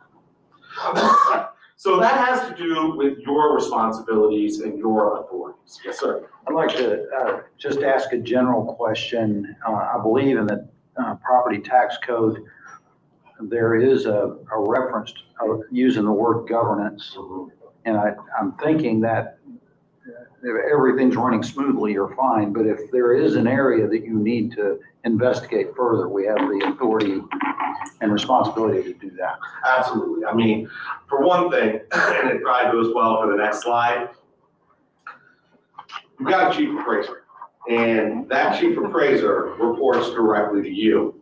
Then that chief appraiser is responsible for everything else that happens in this office. He looks like he's got big broad shoulders and can carry it. So part of your governance of the district is you look at your chief executive officer and you say, why is it that something in the district isn't running the way that you all think it should be?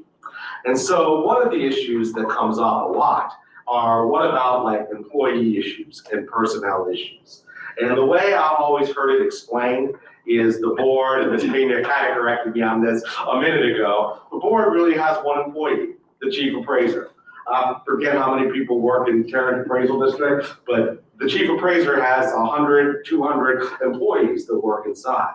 Well, if there is an issue with an employee or a personnel issue that is occurring in this district, the board doesn't have the authority to fire that individual, to discipline that individual, to do a write-up of that individual, or anything along those lines. But that doesn't mean that you can't discuss that with the chief appraiser. And in fact, we'll talk about it when we get to open meetings. One of the reasons that you can go into a closed or executive session is to talk about personnel matters. And so if there is a personnel matter that members of the board would like an update from the chief appraiser on, that could be an agenda item. The chief appraiser could hear about it, and ultimately you all can have a discussion. Action probably isn't going to be appropriate because that falls under the chief appraiser's purview, but certainly discussion is. I tell a story, district I worked with for many, many years. They had a deputy chief appraiser who was a little rough on the edges and had some taxpayers that were not a big fan of his at all. And the board of directors really wanted that deputy chief appraiser to be gone. And they made it pretty clear to their chief appraiser that they thought that individual was a detriment to the district and that that person needed to be gone. That chief appraiser was pretty loyal to his deputy. He did not get rid of the deputy. Eventually, the board took the action that they did have the authority to do. They removed the chief appraiser, and you'll never guess what the person that they replaced the chief appraiser with did. Came in on the first day, got rid of the deputy. Well, the board probably would have kept the old chief appraiser and just fired the deputy if they had had the authority to do that. They didn't have the authority to do it, so they ran it the way they thought that they should, and they got the change that they wanted. And so at some point, obviously, I know the chief appraiser is going to listen to what this board wants to do. The chief appraiser is going to come in and explain to you why he does the things that he does. At the end of the day, it's his decision, and if you don't think he's doing a good job running this district, well, you can always get a new chief appraiser.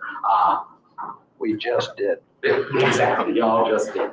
The other thing, that's sort of administration of the office. The other one is appraisal of property. The ultimate valuation of property needs to be done by a licensed professional appraiser. And so it is the chief appraiser who does that. And then there are all these technical requirements that the chief appraiser has to do. I'd have been here for the full 2.5 hours if I covered the legislative updates on all those technical requirements.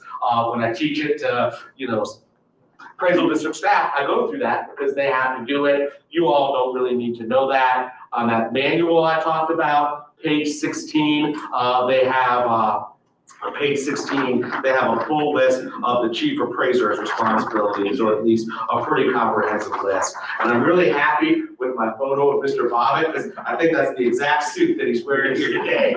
So that doesn't happen very often. ARB, we kind of talked about the ARB a little bit. Y'all are going to take that back over at the end of next year. The other thing that you do with the ARB is you set. Or this year? You are going to do the appointments at the end of 2024 for the term that starts in 2025. The other thing you do is you set the number of the members of the ARB. I don't know how many ARB members we carry here in Tarrant. You gotta have a fairly large ARB because that's a large county and you go through an awful lot of protests during that part of the year. All right. The next few slides have to do with things that can get you in trouble and rules that you have to follow as a member of the Appraisal District Board of Directors.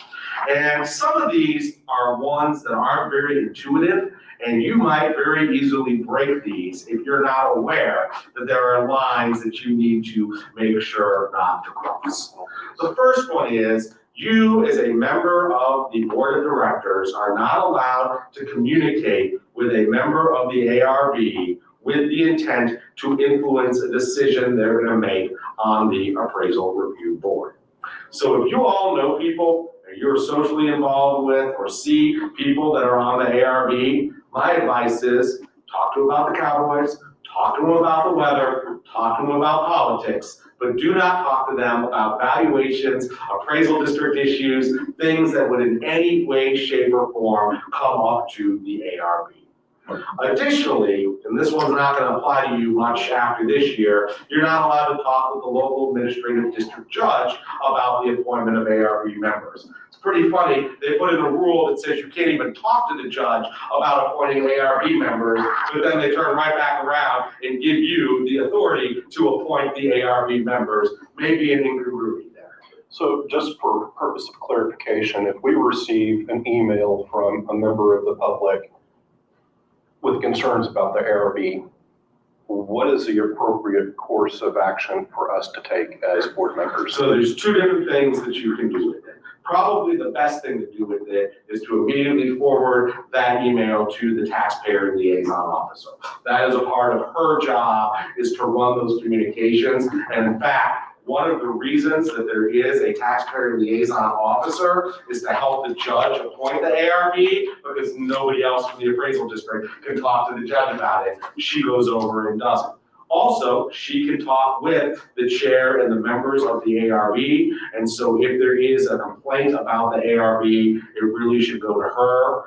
Additionally, you could forward the complaint to the chief appraiser. We'll talk about some of the parameters with that in a couple of slides. Problem is the chief appraiser really isn't allowed to go and talk with the ARB chair either outside of the meeting. So there's not a whole lot that he can really do about it. I've had districts, this comes up a lot because you do find places where people complain about the appraisal review board. And the reality is they're a separate body from the appraisal district and the board of directors. So it's not a group that you have authority over. I went to one meeting many years ago where the board of directors actually called a joint meeting of the board of directors and the ARB. And they came, did it in an open session, and kind of vocalized some of the complaints they've been hearing. That was before some of these laws were all in place, but really forwarded to the PLO. And her email address is on the front page of tad.org, if you ever need to find that. There's some conflicts of interest, if we can go to the next slide, that you need to look out for. And there's some general conflict of interest laws that just apply to local government. And then there's also some conflict of interest laws that are very specific to an appraisal district. Chapter 171 of the Local Government Code states that if you have a substantial interest in real property or a business entity which is related to a matter that comes up in front of this board, you have to fill out an affidavit and abstain from any discussion or vote. In order to have a substantial interest means you have to own either 10% more of a company or have a $15,000 interest in it, or in real estate, have an interest that is worth more than $2,500. This doesn't come up that often, but if somehow there was going to be an issue that came up here, had to do with a large oil and gas company in the state of Texas, maybe you were going to approve a settlement of a lawsuit with one of the large gas companies, and your stock portfolio had more than $15,000 worth of stock in that particular company. In that scenario, you would need to fill out the chapter 171 affidavit, and you would need to abstain from any vote. Same thing, if there was some sort of an issue that came up that dealt with a tract of real estate, you owned an interest in that real estate that exceeds $2,500, you would need to set up the affidavit and abstain from vote on that one. The next one is also from the Local Government Code. This is in Chapter 176. This one doesn't require you to abstain, it just requires you to fill out a form. And that is, if you end up receiving from any vendor of this district a business income of more than $2,500, or gifts of more than $100 other than food or a political contribution, then you need to fill out the form. You can still vote on their contract if you think that's appropriate. You just need to let everybody know, you know what, we're gonna do a contract with a custodial company to come in and clean the appraisal district. And you know what, I provide some sort of service to that custodial company. I made more than $2,500 off of them last year. Or maybe you were friends with somebody who was a vendor and they gave you a gift, and the gift exceeded $100. Doesn't include food, so if some vendor wants to take you out to lunch, take you out to eat, spend more than $100 on you, you don't have to report that. And also political contributions. There's a whole series of election laws on how you report political contributions. If somebody wants to know who's funding your campaign, they don't need to look at a Chapter 176 affidavit. They can go pull up your financial filings for those of you that have or might run for public office. The next slide has to deal specifically with the tax code. And section 6.036 of the tax code prevents directors from having certain types of contracts. And there's two separate rules here. Nobody that sits on this board can have a contract with the appraisal district itself over anything. And the story I like to tell on this one, I gave this training several years ago for a district. When I got done with the training, the chief appraiser and one of the directors came up to me. They told me that the director owned a company that had it was a vending machine company. And they would go around to different offices, they'd restock the vending machine, they'd provide coffee and filters and paper towels and toilet paper and other types of office supplies. And this director had that contract with the appraisal district to do that work. They asked me, is that director ineligible? I said, yeah, he's got a contract with the appraisal district. The part that shocked me was he gave up his vending company contract with the appraisal district so that he could continue to serve in a volunteer unpaid position, because that's how important he thought his work was on the appraisal district board of directors. One of his competitors ended up getting the vending contract with the company. So any contract with the appraisal district is prohibited if you have a substantial interest in that company. Additionally, you are limited in the types of contracts that you can have with a taxing entity. You cannot have a contract with a taxing entity that relates to property taxes. And the example I give here is I had a board of directors who for many, many years, there was a director on the board, he owned a custodial company.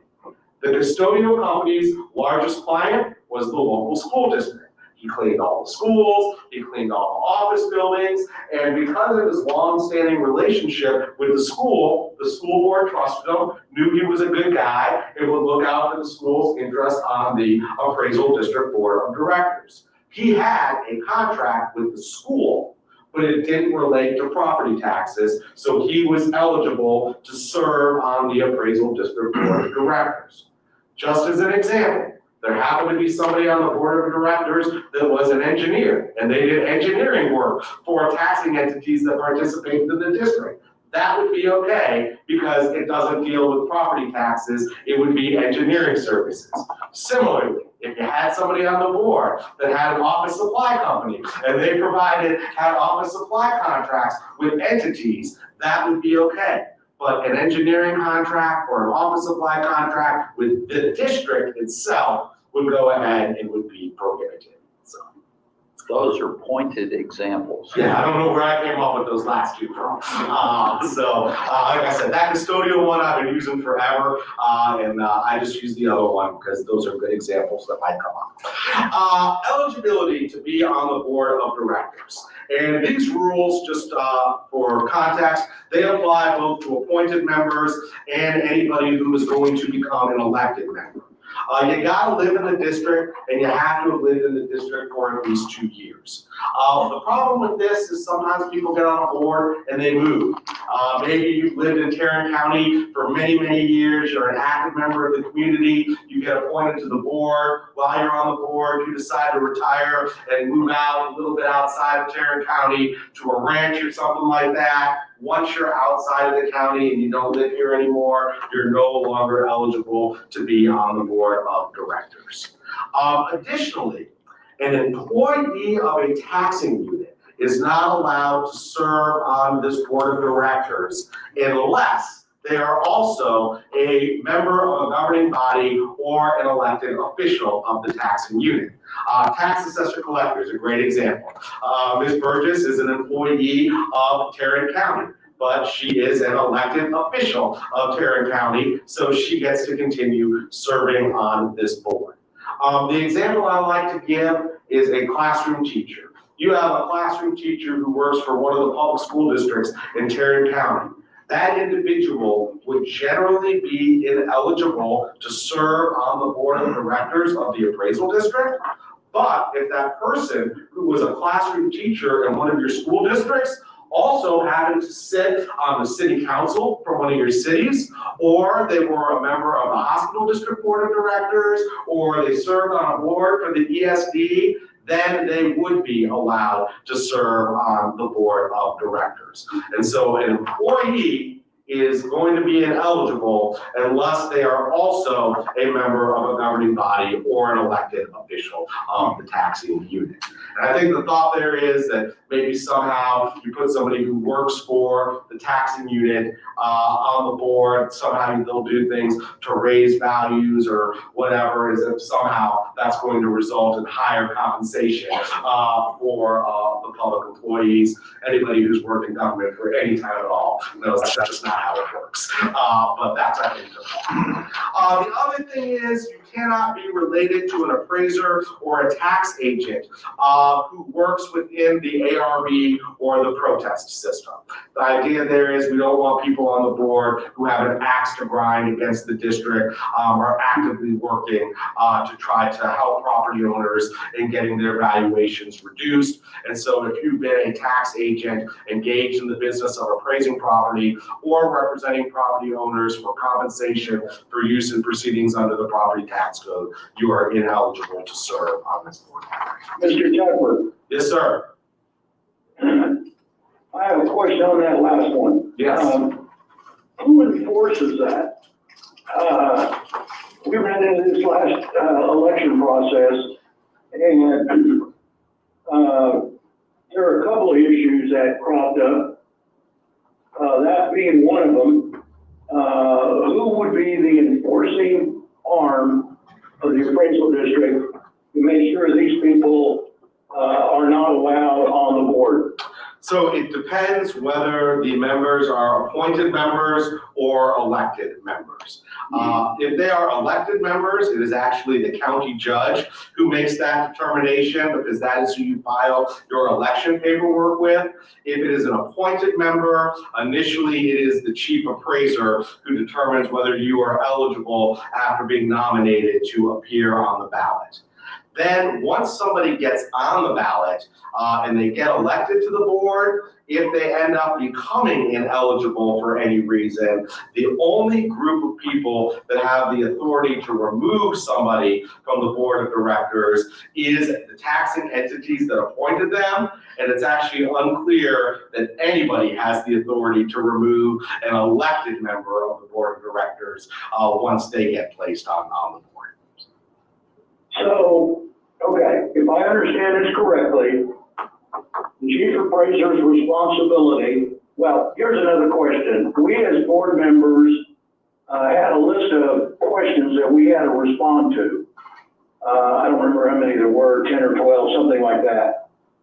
Who determines whether those, and who vets those to make sure that the responses in that questionnaire would not disqualify or would disqualify somebody running for the board? So it's really whoever is responsible for vetting either the ballot, whether it's a general election ballot or an appointment ballot. So for the 5 appointed members, that does fall on the chief appraiser. And if there is a nomination that is made for somebody that is ineligible, that person should not be put on the ballot. And similarly, if somebody tries to file for an elected position and they are not eligible for it, it should be the county judge who makes the determination that that person is ineligible. Okay, one last one. The law that was passed a few years ago requiring the larger entities on the 20% rule to meet within two meetings after I guess it is September 1st, to make their appointments. If that is not done, who enforces that? And if a vote is taken, who disqualifies that vote if it's passed that second meeting according to law? Again, that is a job that's the chief appraiser who administers the election of the 5 appointed members. But the board of directors could question the chief appraiser on his decision. Absolutely. I mean, again, I think this comes back to what we talked about with some of the personnel issues and everything else, the governance issues. If you have questions about anything as how the appraisal district operates in any aspect of it, you can ask the chief appraiser to explain why the district is doing it a certain way and raise it. And we've got a slide here in a little bit about communications on appraisal, and I'll kind of go into it in detail when you talk about the appraisal issues. But ultimately the administrator of the appointment process, the person who prepares the ballots, counts the ballots, and declares the winner is the chief appraiser. And in fact, I was at a board meeting last night where they actually had a tie for one of the last director position on the board. When that happens, you break the tie by chance, and that chief appraiser was actually showing the board of directors the very fancy coin he had bought to flip a coin between the 2 individuals who had tied to determine which one was going to serve. And so those are part of the duties of the chief appraiser. Thank you. Next issue on eligibility is delinquent taxes. You are not eligible to serve on this board if you owe delinquent taxes. So please pay your taxes. You're a part of the body that is part of imposing the taxes. You really need to pay them. I'd love to tell you that I had never received a phone call about directors who were delinquent in their taxes. But we're sitting here at February 8th. I would expect once all the payments get posted, between about the 15th and the end of the month, I'm gonna get some calls from chief appraisers and tax collectors around the state telling me which of their directors are delinquent on their taxes. If you go delinquent, get them paid within 60 days. If you're over 65 years of age or you're disabled and you want to take advantage of a deferral on your homestead, go ahead and do that. You can still take advantage of it. If you don't have the money to pay your taxes, go down to Ms. Burgess's office and see if you can convince her to put you on a payment plan. If it's your homestead, you'll be on there. The way I most commonly see this violation occur is not directors who just don't want to pay their taxes. It's one of two things. Mom and dad owned a piece of property. They passed away. They left the property to their 3 kids. You've got a director who is a fine, upstanding citizen and takes care of their civics duties, and one or more of their siblings are deadbeats. And they're tired of carrying the weight for their siblings. So they don't pay the taxes on mom and dad's property because I've been paying for my brother Louis for far too many years already. And now that mom and dad are gone, I really don't care about Louis. Well, I get it. My sister, unfortunately, is far more responsible than I am. But if you are the owner, you got delinquent taxes on it. The other one that I've seen come up is somebody owns a piece of property, a commercial property or ag land. They lease it to somebody else. The person that they lease it to is the one that is responsible to pay those taxes, and for whatever reason, that person ends up going delinquent. Well, that's your tenant, so either pay the taxes and collect it from them, or find some way to put pressure on them to get them to pay the taxes. Again, kind of thing that looks horrible on the front page of the newspaper. All right, the last couple slides we're gonna talk about. And I'm just going to tell you, the next 2 slides, I disagree with these laws personally. If I was a legislature, I would have voted against these rules. But they're there and we do have to follow them. The first one is, a director is not allowed to communicate with the chief appraiser on any matter relating to the appraisal of property by the district unless it's in this room or that room by the door right over there. If it is not an open meeting where the public can come and see what we're talking about, or an authorized closed session that we go into, you all are not allowed to talk about appraisal. And whenever I cover this topic, especially with new directors, the first question I get is, are you kidding me? I'm supposed to help manage and run an appraisal district, and I can't even talk to the chief appraiser about appraisal? Well, outside of this room, that is correct. So 2 things. 1, the definition of the word appraisal is an opinion of value. So other matters that have to do with the operation of the district that don't get directly to their determinations of value are not covered by 6.15. Second of all, the rule isn't that you can't talk to the chief appraiser about appraisals. The rule is you can't talk to the chief appraiser about appraisals outside of the open spotlight of a public meeting. So if you have gone down and at the coffee shop or wherever else, everybody has been complaining that the properties on Main Street are valued way too high. You can put an agenda item on for a meeting and ask the district, the chief appraiser, to come in and talk to you about how they're valuing properties on Main Street. Why does everybody think that the values are too high? And they can give you an explanation and answer those questions. The other part is that if you all own property in Tarrant County, which typically people that serve on boards of directors for appraisal districts tend to be property owners, you are not allowed to talk with the chief appraiser about your property. And that prohibition doesn't just apply to direct communications between the 6 of you and Mr. Bobbitt. It is directly or indirectly which means you can't talk to the other staff at the appraisal district. You can't have your spouse or your tax agent do it. And so when you all have issues about property that you own that needs to be discussed with the chief appraiser, you really have to do it in an open meeting. And a lot of appraisal districts carry a standard agenda item, a 6.15 discussion. And that's so when you get your notice of appraised value on your house, and the notice of appraised value comes in and says you have a 20,000 square foot house, and you know that's wrong because you have a 2,000 square foot house and somebody had a fat finger and hit an extra zero when they keyed it in, every other property owner in Tarrant County can pick up the phone, call the district and say, I think y'all made a mistake. File a protest, go through the process. You all have to do it in an open session. Also, you have a right, most property owners, all property owners have a right to an informal conference with the district before they go to ARB. For those members of this board, that also has to be done in public. Joe. Oh, Joe, I have a question. Go ahead. So ironically that you brought this up, because after this meeting, I was gonna go, just like everybody else, to the front and validate my exemptions. You're telling me I can't do that?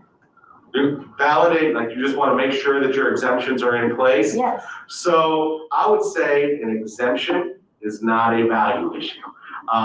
So what you're gonna say is, do I have my homestead exemption? Do I have an over 65 exemption on my property? Your husband may be that old, I know you're not. Then you can take a look at that and you could ask appraisal district staff if that was there. What you should not do is then say, and golly, y'all put this value on my house, how did you get to that value? That is where you would cross the line and violate the 6.15. Okay, so most citizens can online protest. I have protested every year.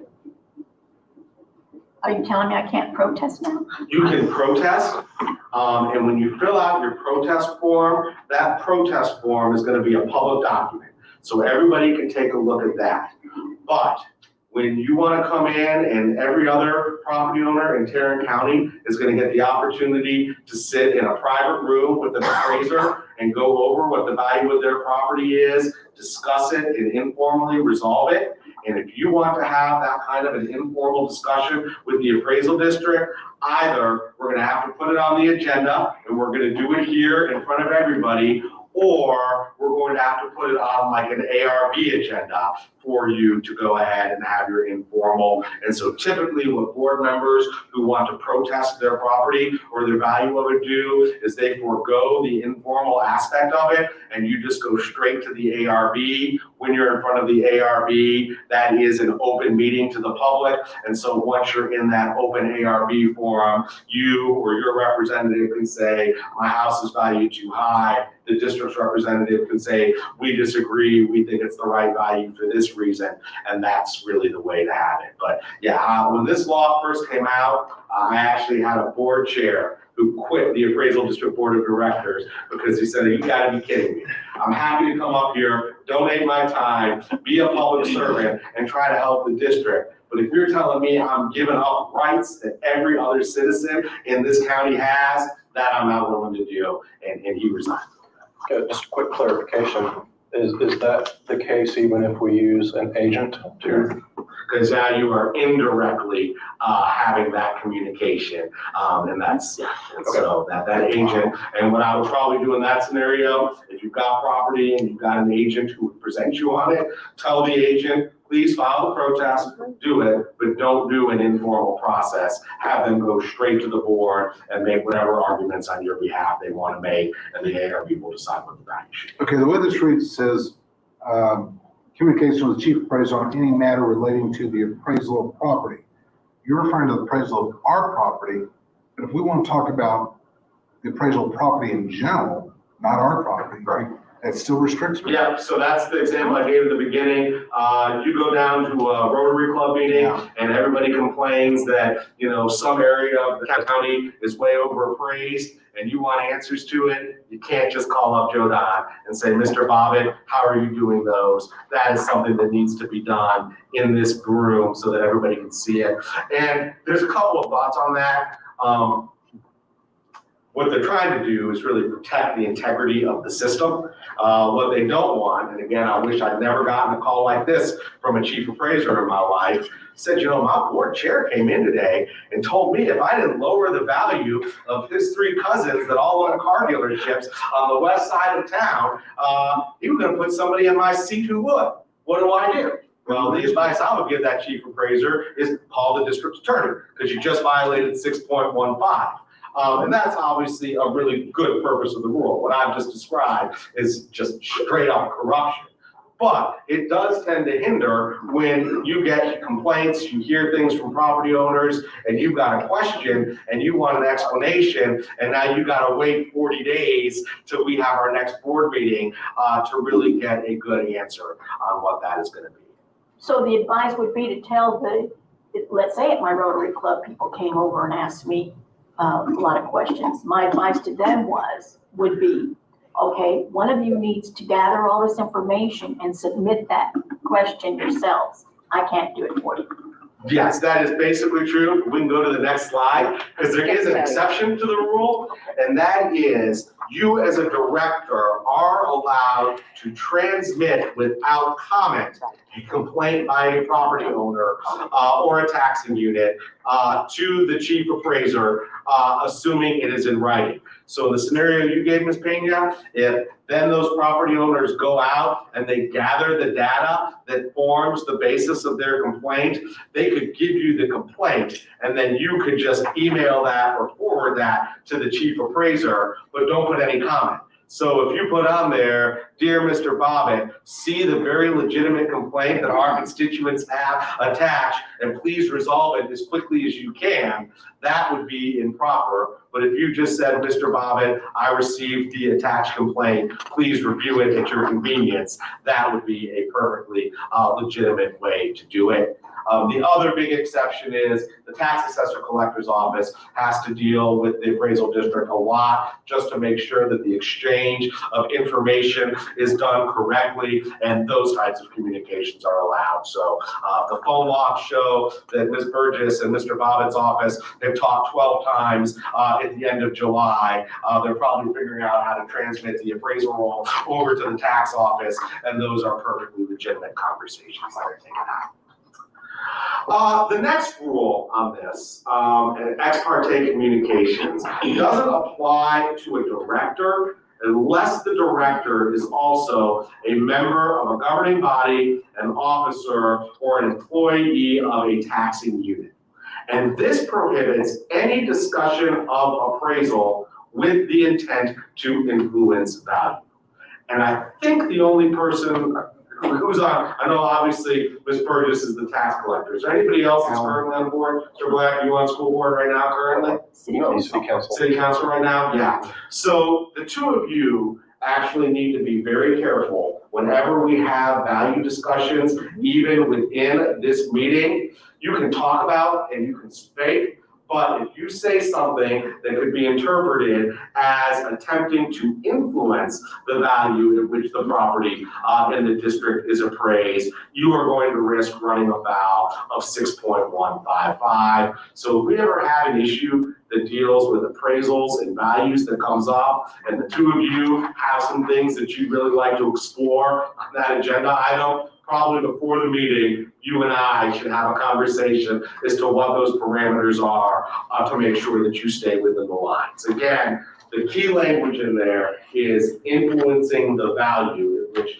the property in the district is appraised. Doesn't mean you can't ask questions, doesn't mean you can't get explanations, but what you can't do is something that would look like you were trying to tell the chief, lower that value or increase that value. And I'll tell you, this is two things. One of it's the brother-in-law story, you know, my cousins own the car dealerships, lower their value. The other thing this is designed to protect against is you get a city manager or a school superintendent or somebody, and they look at all the projects they want to do next year. And in order for them to do those projects, they decide they need X number of dollars of increased value. And they come to the chief appraiser and say, you're gonna add $1 billion to my role, and if you don't, I'm gonna put somebody in your seat who will do it for me. Now, the appraisal district put the values on at the market value, Then we do truth in taxation. That puts in the 3.5% rails that the entities have for what they can spend their money on. And if they need to go above that 3.5%, then they can have an election and they can explain to the public what it is that they're spending the money on. The right thing to do is not to come in and scream at the chief appraiser and tell him if he doesn't give you the value you want, you're gonna put people on the board who will put in a chief appraiser who will. So it's really an anti-corruption, and I'm all in favor of everything that eliminates or at least cuts down on corruption. But sometimes when you go to try to stop the crime, you put almost too much of a fence around it, and you've also prohibited what would otherwise probably be considered to be legitimate communications. Last couple things we're going to talk about have to do with open meetings. We have open meetings. Our agendas need to be posted at least 72 hours before the meeting. If something is not on our agenda, we can't talk about it. It's most frustrating when people come to public comment. They raise issues. You all may want to respond, explain, answer. If we don't have an agenda item for it, it can't be done. Somebody raises something in public comment that this board needs to take up, then we put it on as an agenda item in a future meeting and we talk about that.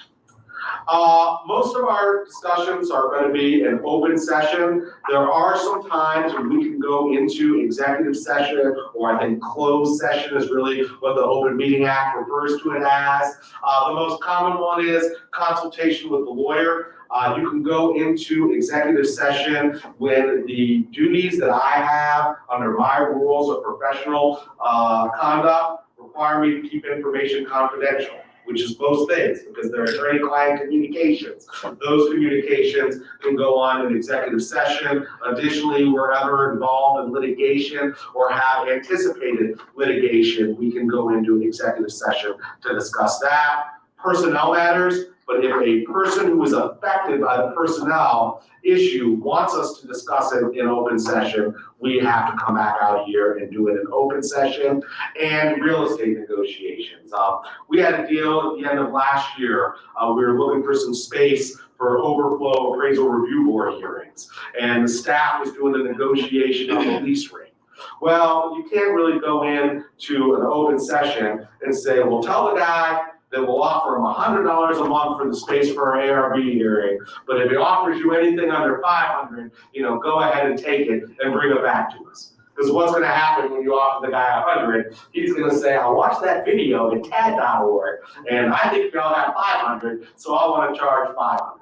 And so what you do is you sort of go through the negotiations, the final contract, lease agreement, purchase, whatever it is, that's done in open session, so the public knows where their tax dollars are going, but the negotiations can all be done in closed session. There's some common things that people violate.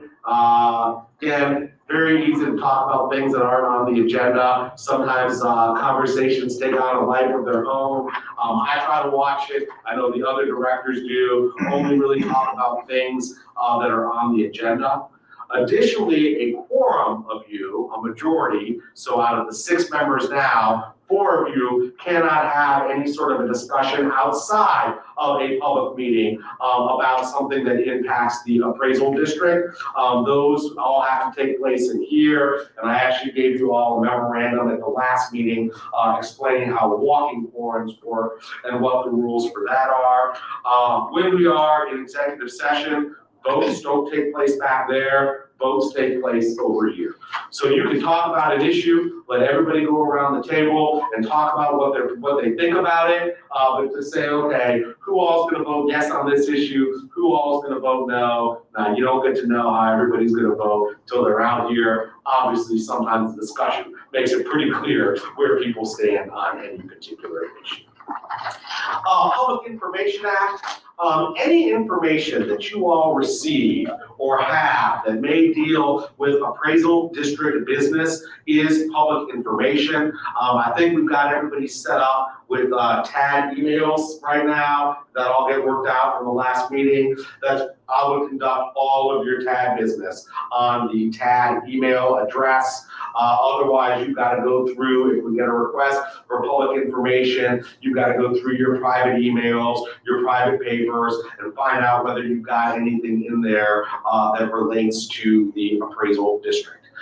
So be careful when you send emails about appraisal district business. All of that stuff is public, and anything that we destroy that's public information. District has record retention schedules that they follow. They've got processes that they go through, and that information should be kept if it's not going to go through those processes.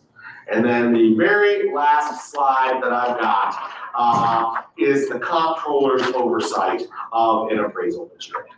And there are two different things that the controller's office does to oversee an appraisal district. One of them is they conduct a property value study. And the purpose of the property value study is to make sure that the appraisal district is within a 10% window on their values. And what I mean by a 10% window is that you are no lower than 95% of what the controller thinks the value should be, and no higher than 105% of what the controller thinks the values are. So I've heard at different districts over the years, people say, well, why don't we just hold all our values flat for a couple of years, give our taxpayers a break? And a local entity presumably could agree to do that. It would violate the law, which requires that all property be appraised at market value. And eventually, if those values stayed flat, didn't end up falling within that 10% window, which in this market they would not if you held values flat, the controller's office will do a study. And if the school district fails the study and they're out of grace periods, then that means that because the appraisal district didn't get their values right, the school district is going to lose out on funding. And I'm kind of a college basketball fan, and it reminds me of an old joke I used to hear about the University of Kentucky men's basketball program, which is one of the most valuable and successful programs in all of NCAA college basketball. And the joke was that the last time that the University of Kentucky men's basketball team violated the NCAA rules, the NCAA got so mad they gave the death penalty to Western Kentucky University. And that's kind of how the property value study works. The state gets mad at the appraisal district because they're not raising values at the rate that the state thinks they should be raised at, and so they turn right back around and they punish the school districts. And what happens is the school districts still only get to tax at the presumably low values that came out of the appraisal district, but the state only provides their funding as if the school had raised as much money locally as the state thought that they should have. And so the state hates it when I say this, but there is a real arm of pressure from the controller's office to make sure that appraisal districts are staying with the market value. And you hear people complain all across the state, values are too high, values are too high. The number of appraisal districts or school districts that come in at over 100% of the state's value, what they call local greater than state for purposes of the study, is incredibly, incredibly small. The number of districts that come under that 100%, even if they're within the 95 to 100% window, that is virtually all of the appraisal districts, all of the school districts in the state. So I understand the public feels like values go up way too fast and are way too high. The property value study pretty much systematically shows that most appraisal districts are at least a little bit lower than what the market value is. The other thing that the state does, and we talked about this a little bit when you asked the question about the audit, is they come in and they do every 2 years what is called a methods and assistance program review. The property value study looks at the values that the district is kicking out. The max review, as they call it, looks at the processes that they're following. An appraisal district can get their values right by maybe getting lucky and throwing a dart and getting the value, or possibly by sales chasing would be another way that the district could get values right to pass the study. What that methods and assistance program looks at are the processes, the procedures, and the mechanisms that the district is doing in compliance with both state law and regular standards. And then Mr. Bobbitt talked a little bit about an IAA audit that you can get that looks at some of those things as well. So I calculated that as both in 1 hour and 40 minutes. Did I get that right? You're about 8 minutes over. Okay, 8:48. Still, that's less than I told Mr. Point that was gonna use. So if there's not any questions, well, if there are, I'd love to answer any questions you all have. Otherwise, that is all I have on this topic, Mr. Chair. Okay, I've got, does anyone have questions? I've got 10:39 at 10:45, we'll resume, we'll take a break. Okay? Yeah. Okay. Good job. Good thing you're opposed.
Item 7, action items, the consent agenda.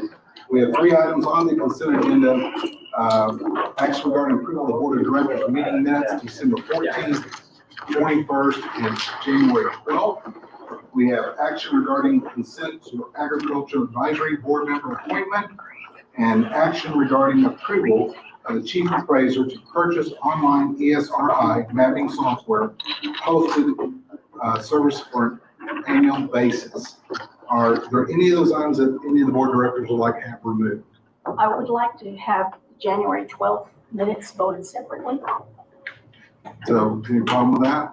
All right, so January 12th, So correction, I would pull December 14th and 21 off the consent so that we can properly. so all the abstain. minutes. All right, any other item? Did we have resumes or other information on consent agenda item 2? I don't know. We were provided some basic biographical data on each in the briefing packet. Yeah, I didn't see that. It's under, well, mine is tab 2, 7. But we do have 3 files for each of the members of the Ag Advisory Board. Let's pull that as well. Okay, that's to be pulled as well. So we have action to approve chief appraiser to purchase online ESRI mapping software hosted service on an annual basis. Any objections? A motion to approve. Are we tabling or removing total? So if you have something that's been removed from the consent agenda, then that means that you can have a discussion on that item, and then you can take action on it. So the first thing you can do is you can have a motion, a second, and a vote on the item or items that remain on the consent agenda, and then you can take up the items that were removed from the consent agenda for discussion, and then possible motion. So Alan, we have a motion to approve the remaining consent agenda? Which is item 3. Correct. Yes, motion to approve 7A3. Do I have a second? Second. All in favor? Aye. Anybody opposed?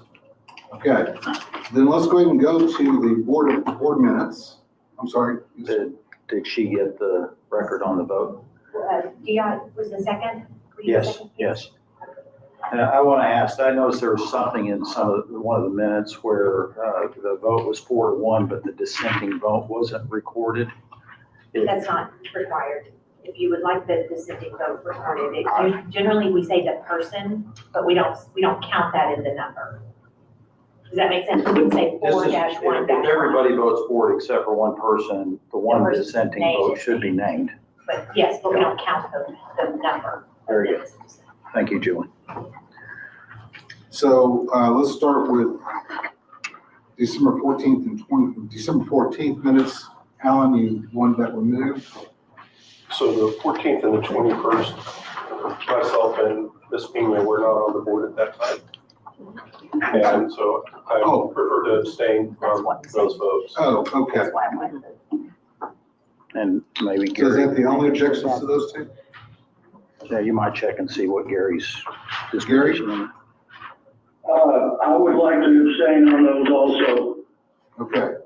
So let me can I go ahead and put those 2 minutes for vote? We need a motion in a second. Do I have a motion to accept December 14th and December 21st, 2023 minutes?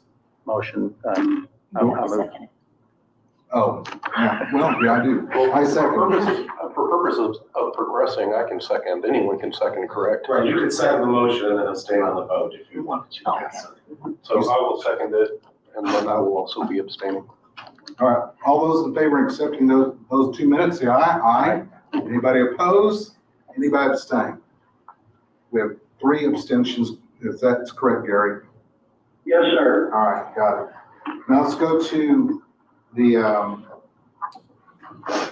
I'm looking for all things. Minutes of January, is it 12th? January 12th. Gloria, I think you're the one that brought that up. Yes, I vote to accept the minutes to the January 12th meeting. Okay, I'll second. second. All those in favor? Aye. Aye. Anybody opposed? So passes. Thank you for that. All right, actions regarding consent agriculture advisory board member appointment. It's hard for me to say all this one. Okay. Again, who was it that asked for that to be removed? Is it, you know? So I asked for it to be removed because a couple of people didn't see the information related to the proposed appointees, and we give them an opportunity to look and comment before they voted. Okay, so that was sent out in our packets. It's a thick packet, mind you. No thanks to Matthew, but anyway. So we'll give you all a minute to look at that.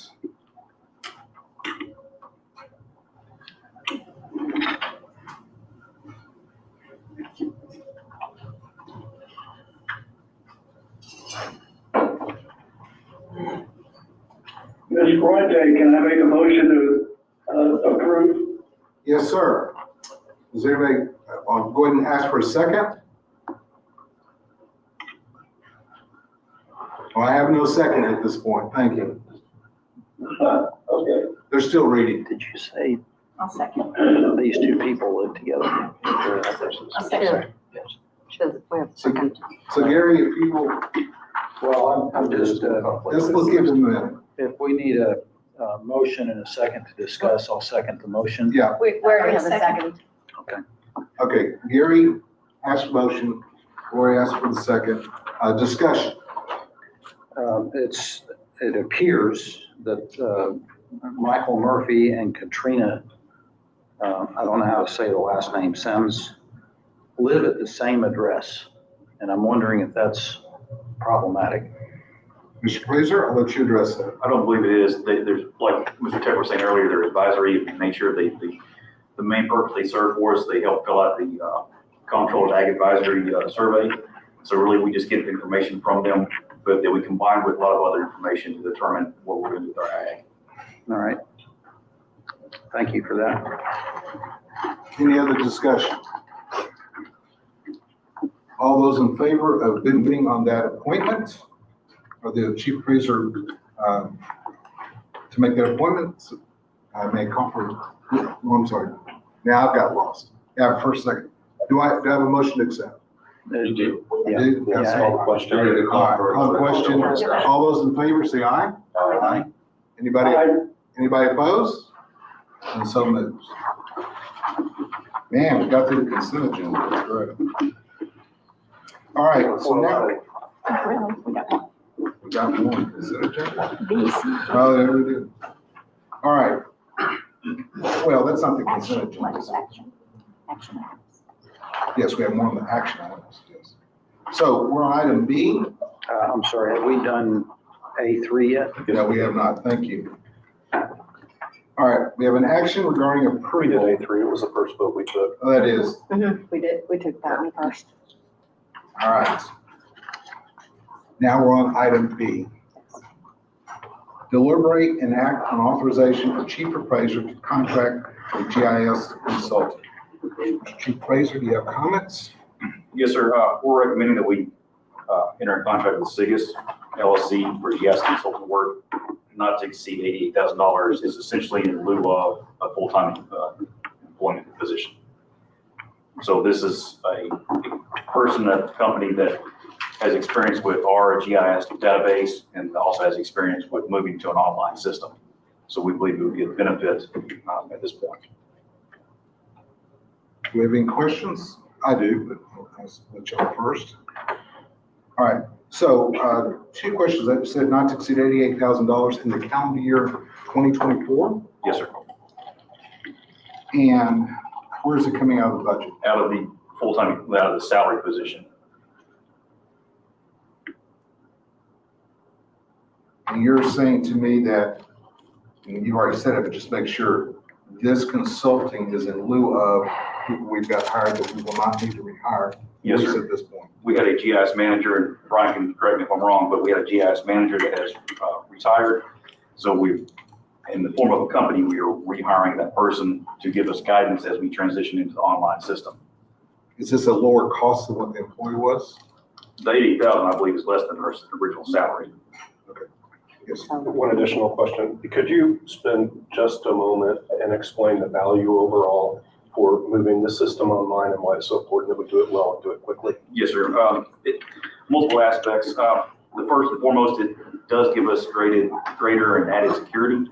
So it will address some of the issues that we have kind of experienced with the network, moving things off-site, off-premise as additional layer of security.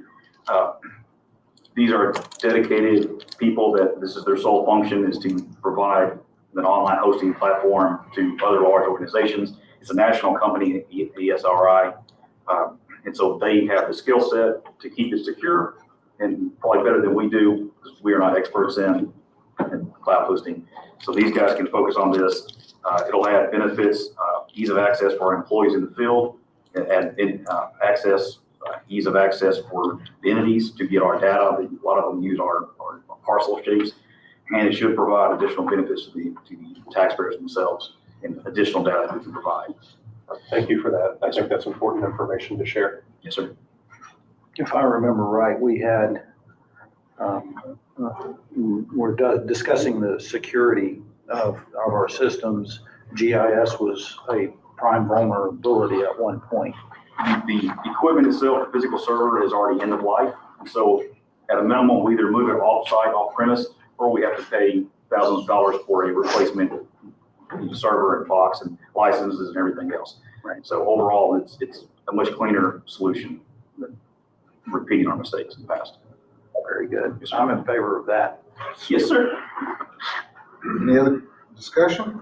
Do I have a motion to accept? Move to approve. Do I have a second? Second. Second by Ellen.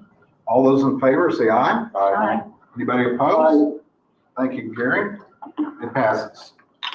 All right, item C, deliberate and act on authorization for chief appraiser to contract with the insurance consultant service. The staff have gone out for bids for our insurance consultant. We did receive 4 potential bids. What we are recommending is Higginbotham, who was the cheapest provider. I do have experience working with Higginbotham, so it's not just, they are a very large company and they are local and here in Fort Worth. So it's not a matter of you get what you pay for. It is a very good service and a very well large known company. So we will get an excellent benefit and substantially cheaper than some of the other alternatives. I have questions, but do y'all? So there was a procurement process, bidding process or something, and they were the low. Yes, sir. To begin with. 50,000, so 15,000 cheaper than the next closest bid for year 1. Thank you. And that is with solar service. Yes, sir. And we did compare 2 different options because Association of Counties, Texas Association of Counties offers some of our benefits to us. And so we looked at it, what if we moved all of it from THC to this other insurance carrier? So they bid back both options. What type of insurance, generally speaking, is this for? Health insurance, dental, all the optional and employee benefits we provide to the staff. I don't believe this covers building insurance or anything else. It's mainly just employee health insurance and typical benefits. Is this replacing a prior contractor? I believe we used Frost in the past. So this is an expense we've already been incurring, we're just changing it, I guess. I do have a comment, and I'm kind of addressing you, Matthew. Higginbotham is an SOS client, a client of my company. So based on your training, I think I've got a problem with participating on that. So yeah, if you've got if you receive over $2,500 worth of income from them in a year, you probably need to abstain from the vote on that. All right, so just make you aware that I will be abstaining because don't tell them it's more than $2,500. And there's probably also a form you should fill out, but we'll get that form filled out as quickly as we can. So Julie, you got me covered on that? All right, thank you. Any other comments or questions? I have a question. Yes, ma'am. So are you asking to lock in any one of these options or a specific, just the 1-year option? Right now, we're looking at either option. We may compare it with THC also, what overall, Julie, correct me if I'm wrong, but whatever ends up being the best price for the district cumulatively. And so if we did a 2-year option and locked in that cost, would that be more beneficial than knowing in the following year it may raise the price? That I'm not sure if it was We asked for this particular option because we have some other variables with our, we have benefit administration software that we're also going out for bid on. So there's some variables right there, and we felt like just a 1 year with those potential options was a better route to go so that we wouldn't lock ourselves into something that would cause us some problems down the road. So we would look to bring this back next year. So for purpose of clarification, this is a contract with potential automatic renewal options. We're not being asked to sign a contract for 1 year or 2 year or 3 year. It's one with the option. Okay. Yes, sir. What's the dollar amount of the contract? Sorry. What is the dollar amount of the contract? 50,000 for day one. 50,000?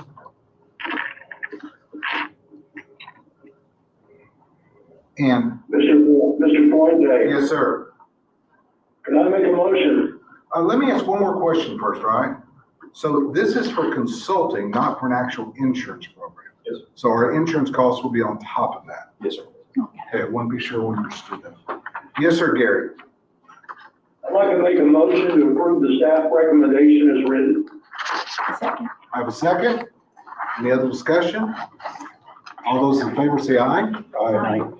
Anybody, I abstain, and there's no opposition.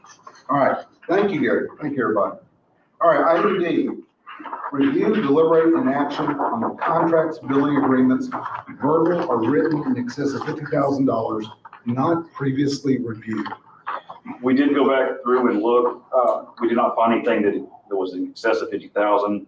There was a series of expenses dealing with the website that individually are less than 50,000, and they're for different projects, but they're kind of building at the same line item. So we will be bringing that back either in March or the next meeting, just to make sure that it is approved by the board, because it does exceed our internal policy of $25,000 for information systems department for their spending allocation. Every other department can spend more than up to 50,000 based on state law. We have an internal policy restricting information systems specifically to 25,000. And so just to make sure that we're clear, we have not exceeded the 50,000, but we want to bring it back to y'all to review for an expense over 25,000 at a later date. I know you weren't here when that policy was established, but do you know what the logic is of that one department having 25 versus the others at 50? I can't say. I would imagine just to try to keep tighter control on the expense, because IT can get very expensive quickly, but I wasn't here, so I can't speak to the rationale at the time. So I would ask you, I'm not asking him for a change, I'm just asking you to look into it. Yes, sir. And see, find out why that was established. Yes, sir. Mr. Fuente? Yes, sir. I can tell you this, that the $50,000 policy came after the $25,000 policy. I wrote that policy because there was some abuse going on, which I don't want to get into, but relative to billing agreements. And so that came in after the fact. Okay. All right. So is it, yes, sir. And I would just add to that, I think, I'm not sure that what we're looking for on this item has been communicated.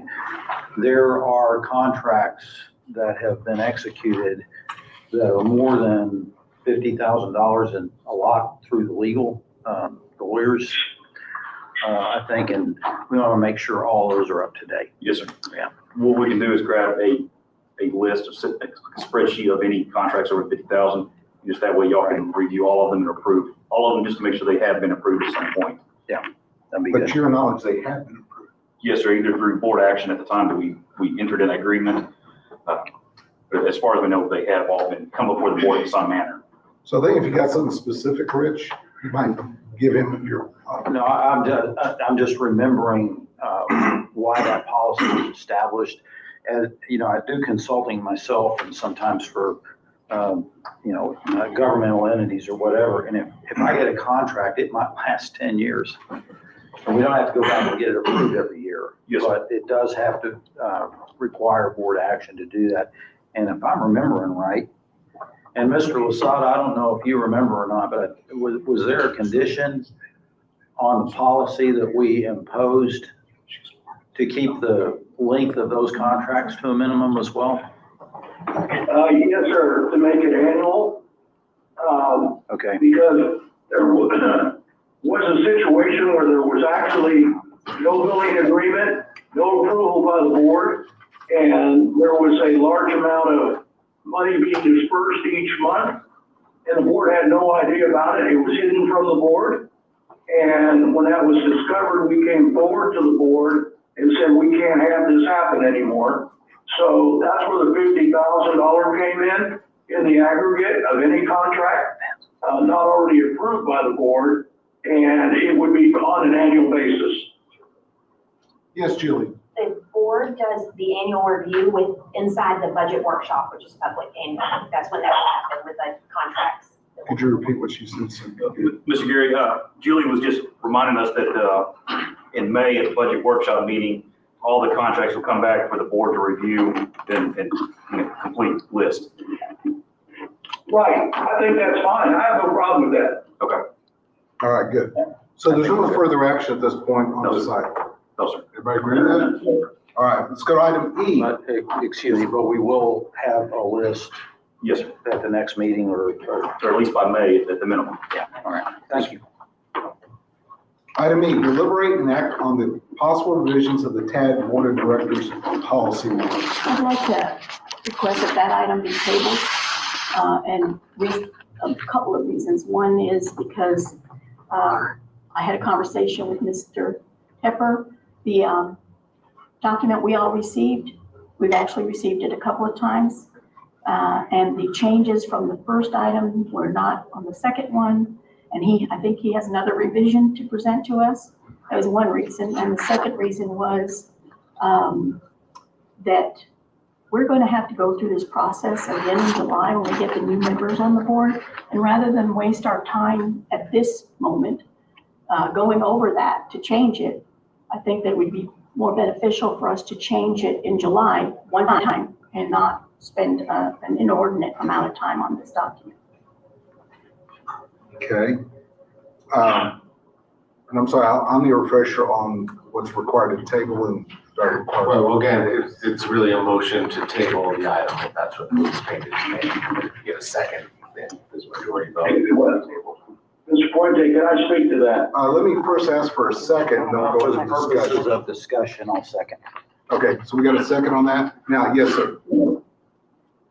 Tepper. Well, I would disagree with that from the standpoint. I would say this, we are going to have to review this policy again when the new board members come in the July date.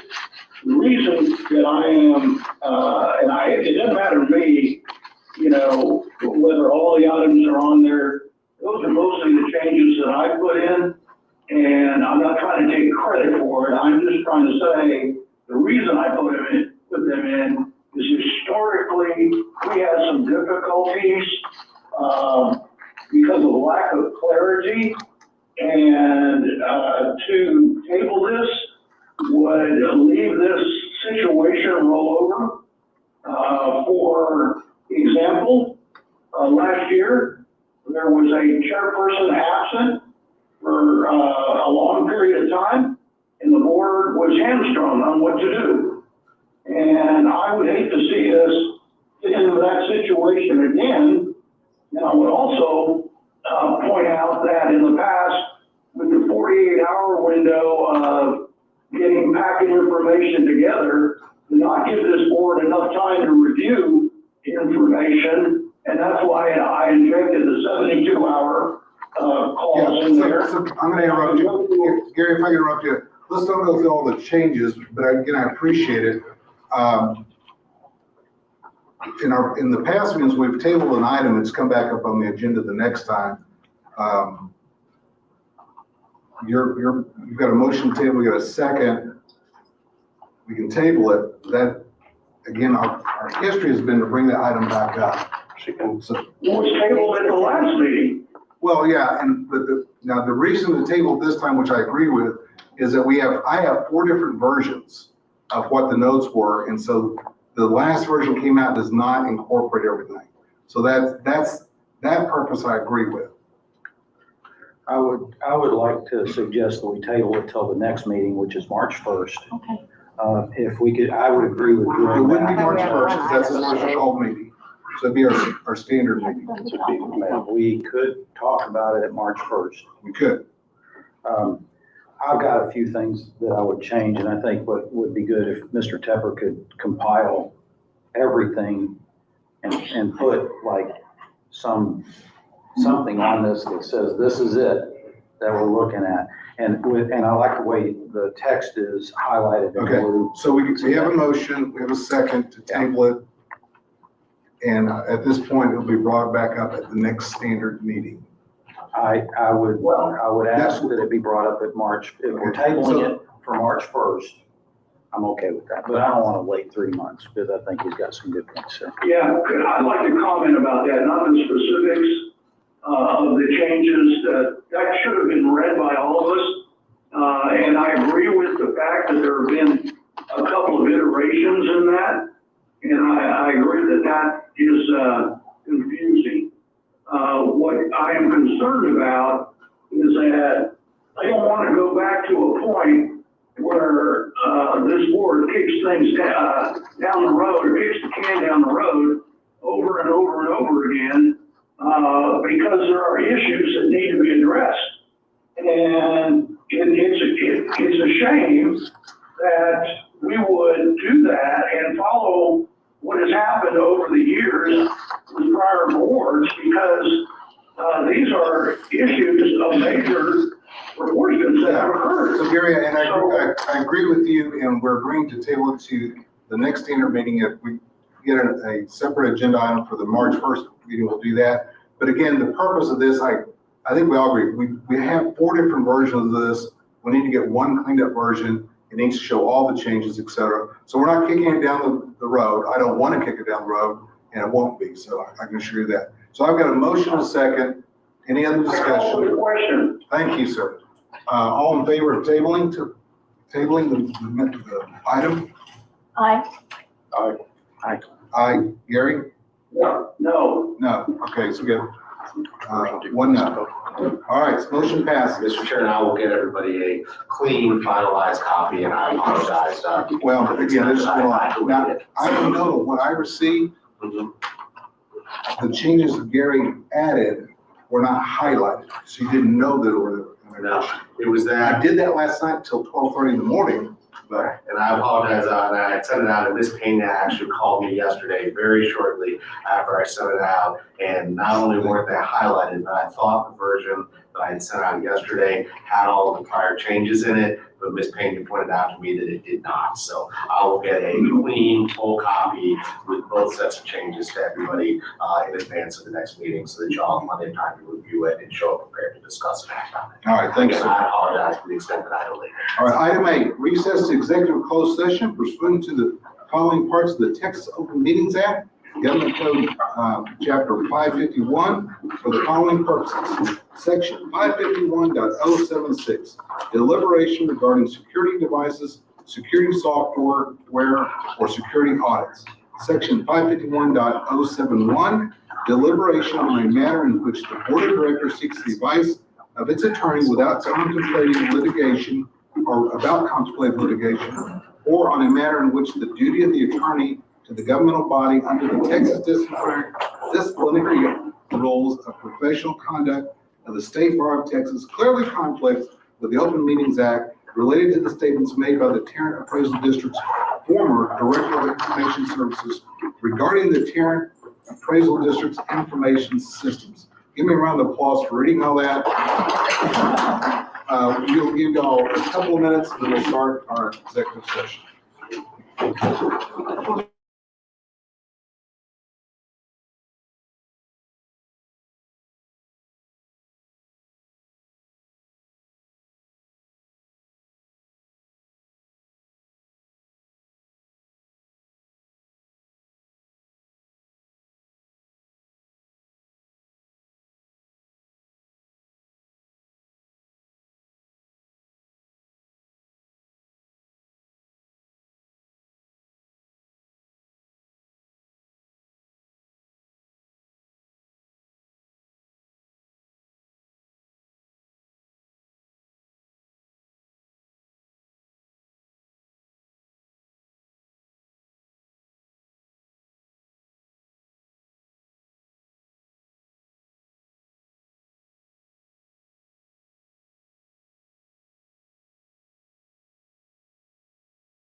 It's 1:05. We're going to reconvene in open session with possible further discussion and possible action items deliberated in executive session related to security devices, security software, and/or security audits. And then also statements made by the Tarrant Appraisal District's former Director of Information Services regarding the Tarrant Appraisal District's information systems. Is there any action on those two items? Mr. Chairman, I have a motion. Yes, sir. We have been issued a report from our attorney that was prepared by Apollo Information Systems. And I make a motion that on March 1st, we release that report to the public. All right, you have a second? Do we have any further discussion? All right, all those in favor of the motion, say aye. Aye. Those opposed? Thank you, Gary. Thank you. Anybody opposed? Doesn't sound like it, so motion passes. All right, item 10, action items. Deliberate and act on an authorization of chief appraiser to contract with a web site developer. Chief appraiser, if you would address that. Yes, sir. We have a previous contract in January, using a contractor, Improving Dallas, to help design our website or bring it to the next level. But our purchasing policy limits us to $24,000 or $25,000 for information services department. We would like to extend that contract for one more term for an additional fee of $24,700. Do I understand correctly, the name of the company is Improved Dallas? Improving Dallas, yes, sir. I don't know that I'm gonna vote for that. All right. Any questions on that subject? That amount is $24,700. And again, I will say, the reason this is being brought up is because it affects exceeds the $25,000 policy we talked about earlier.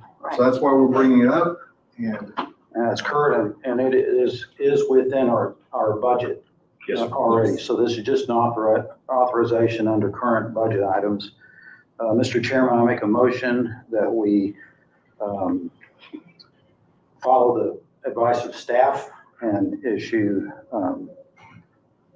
authorize the chief appraiser to execute a contract for $24,700.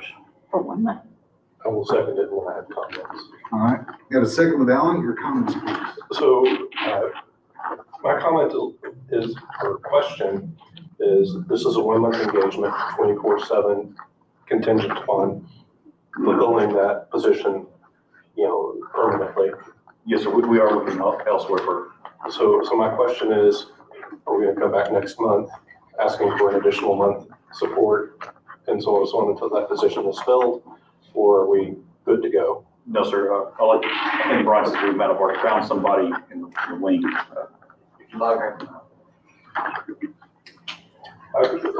What I'm getting at is, do we need to consider extending more than 1 month?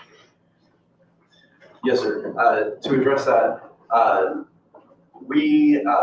from the last board meeting, the board authorized 2 positions for us to move forward, temp to perm per se, contracting to permanent. We started with 1 position. We have been actively interviewing for the other. In lieu of that, we engaged a contractor to help move us forward on some of our objectives. This gives us an opportunity to work and finalize some additional deliverables while bringing that other developer on board. So we have a little bit of overlap there. It is out of the salary allocations for the department. So this gives us the best case of allowing us to finish up the ongoing work that they're doing while bringing in someone that is intended to be, contract to hire. But to the best of your knowledge, you're not gonna be asking for an extensions contract next meeting. Correct, to the best of my knowledge. Okay. That's my question. Thank you, sir. Yes, sir. Any other discussion? All those in favor say aye. Aye. Anybody opposed? Anybody opposed? So passes. All right, item B under 10, deliberate and Deliberate and act on authorization of chief appraiser to purchase updated door entry system, hardware and software for TAD offices, and consider action of moving committed funds to the general fund to cover the cost of the purchase. Yes, sir. This system will replace the software and components of our existing electronic door system. It'll also add capability for our annex with ARB. The existing system is basically end of life and needs to be replaced. I'd like to say, part of what we're, my first question was originally, well, why wasn't this budgeted? And the reason it was budgeted is that over this past year, we've been discovering technology that is way outdated, that was under the prior leadership. We have new leadership, and the new leadership is discovering all these different things that the good news is we were very cautious with our dollar spending, but we're now paying the price of catching up on technology. Yes, sir. And so, So security risks like this, we will bring to y'all that are best case. Good ideas, we'll wait for the next year's budget. But security risks like this, we'll bring to y'all in the current budget cycle. I'd like to make a motion to approve the request made by the chief appraiser. thank you. Do we have a second? I'd like to modify that request to follow the recommendation and make the budgetary adjustments that are also in that recommendation. So, that good? So you're making I'm sorry. He's made a motion to amend. I think I'm just Second. making a friendly amendment. All right, so we got a second by No. Alan. yeah, Alan, that's what I was pointing at. Not Alan, no, actually, I'm pointing to Gary. Gary, Gary's our second. I'm gonna say you beat the draw. So I'm sorry, Blaylock beat you to it. Blaylock is the second. I'm fine with Mr. Lasada having the second, And I accept that amendment. but I will second Mr. Diaz.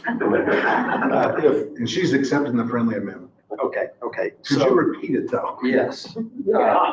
Authorizing the chief appraiser to engage EMC Integrated Systems Group for the purchase of door entry, key card, hardware and software for TAD's main office and off-site location for an amount not to exceed $44,100. Further, it is recommended, or the motion is that the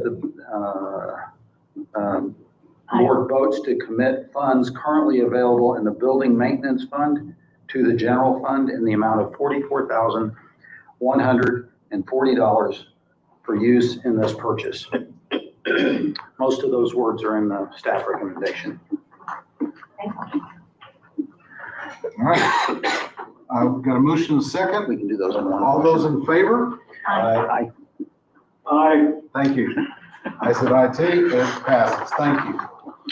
All right, item number 11, upcoming purchase agenda, Microsoft Office 365 void fund updates for main building. Move to remove that item. Table it. Table it? Well, we're not going to discuss it.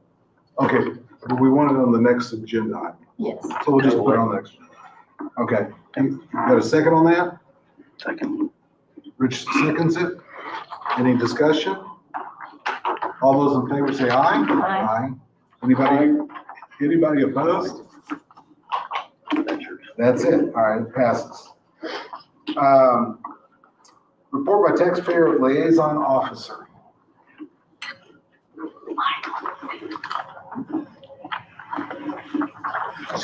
Thank you. Thanks for your patience. Anytime. My monthly report or my, for the liaison officer, communications with me, questions, different things. I had 19 for January, and I spent most of my time, the last couple of weeks, is looking at ARB applications. I want to look at everything on the application, specifically to attendance. It would say they would check yes, that they would attend this, especially during the May, June, July, August time when it's so heavy.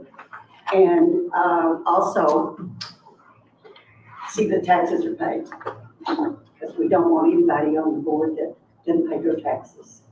So that's kind of what they do. That's kind of what I did this month. Any questions? Do you have any questions? All right, thank you, man. We appreciate Thank your you. time. Report by ARB chairwoman, excuse me. That's what it said here, though. What's my fault? It's okay. Well, thanks so much, and good afternoon. Thanks for having me. Can you speak up to the mic, please? Yes. We're not, Is this better? Yes, ma'am. A little closer. Okay, how about that? It's almost in your mouth. I'm Nancy Sharp, a citizen of Grapevine, and I came to the board in 2021. In 2022, I served as secretary and have served as chair now for the second year. 2024 will complete my fourth year with the ARB. Next, just a little rundown on our membership to date. The ARB has 7 new members and a total membership of 57. This is down a little bit from last year, but currently there are 47 regular voting members and 10 auxiliary non-voting members. The board of directors in 2020 composed a board resolution, and they set our membership number at 85, of which 55 can be regular members and 30 can be auxiliary. Moving on to training, which is a very important aspect of what we do in the ARB. Training sessions will start February the 21st and continue as scheduled until mid to late April, with panel protests starting May the 20th. Our training consists of new member orientation, new member training by legal counsel, commercial training, and the state mandated training. The ARB also does some training of our own, but I won't mention that right here.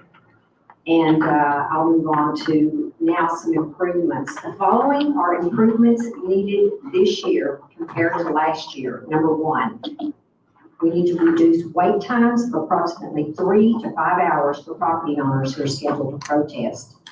This happened on many occasions, and it's very frustrating to the property owners, especially when they've taken off time from work.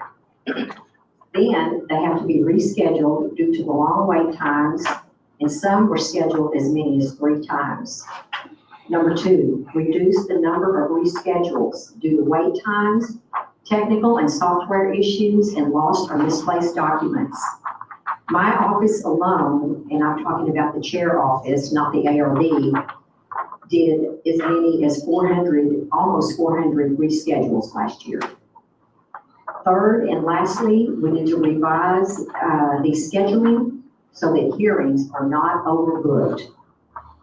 In closing, I'd like to thank the board for the queuing system. This is great technology and will benefit the property owners and ARB immensely. We are very appreciative.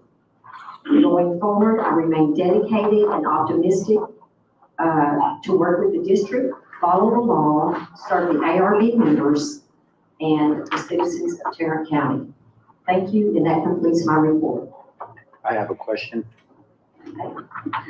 I have a question. Gary, right after Rich asks his. Thank you. Okay, go ahead, I'll defer to him. Shut up, Gary.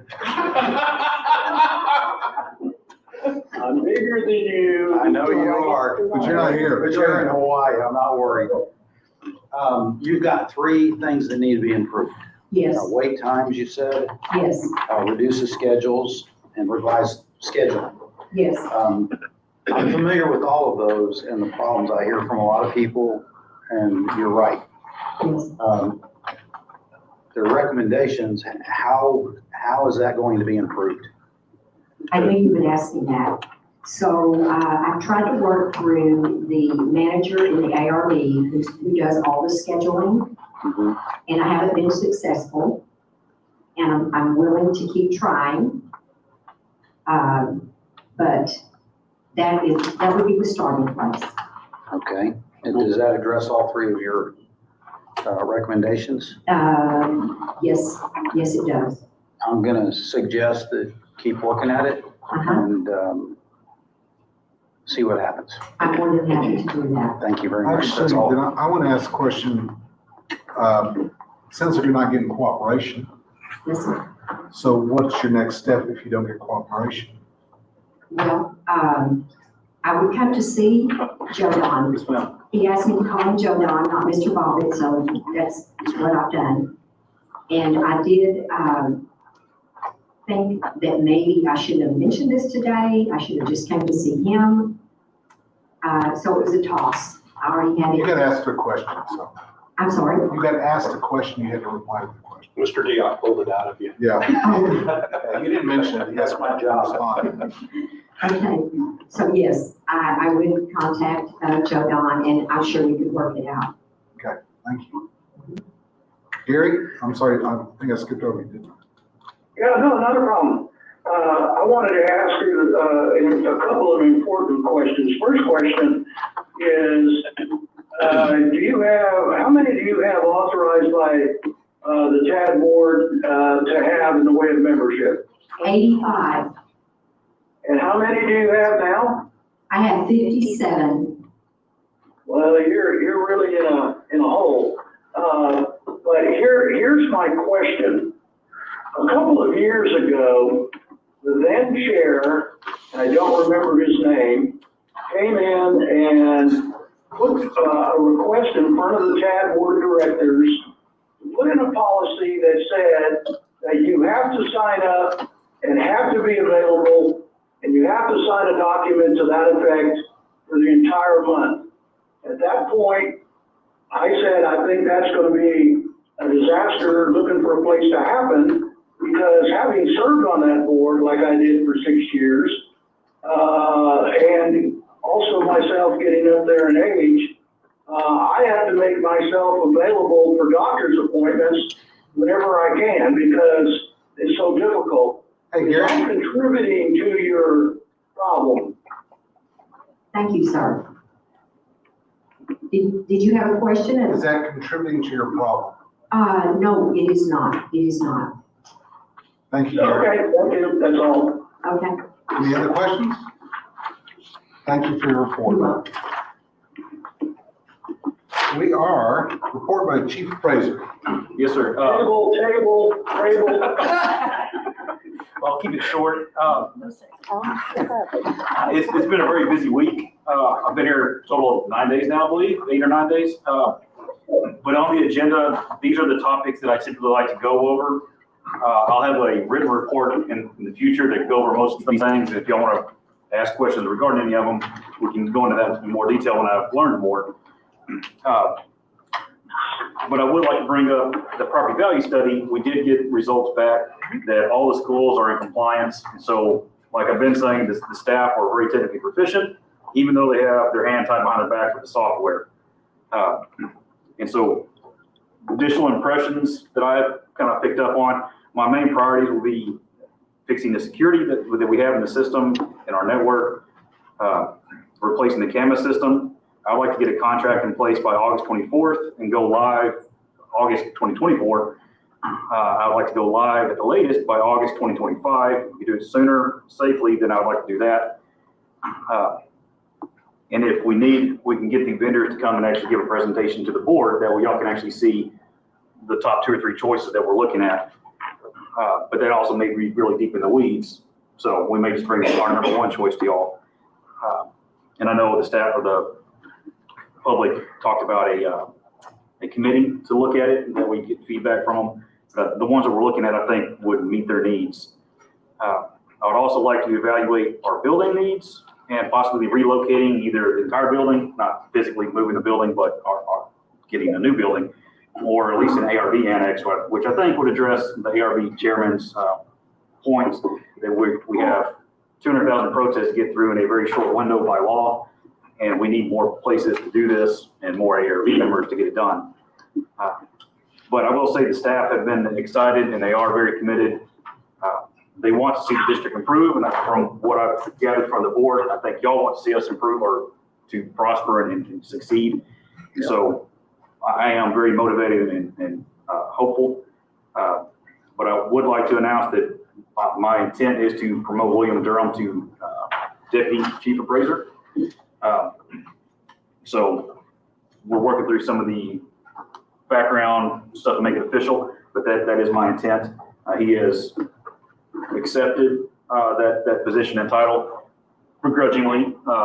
So it took a little arm twisting to get him to agree to that, but I think that will be best. The staff, the entities, the agents, the lawyers, everybody likes William, and I think he'll be a great asset to the district.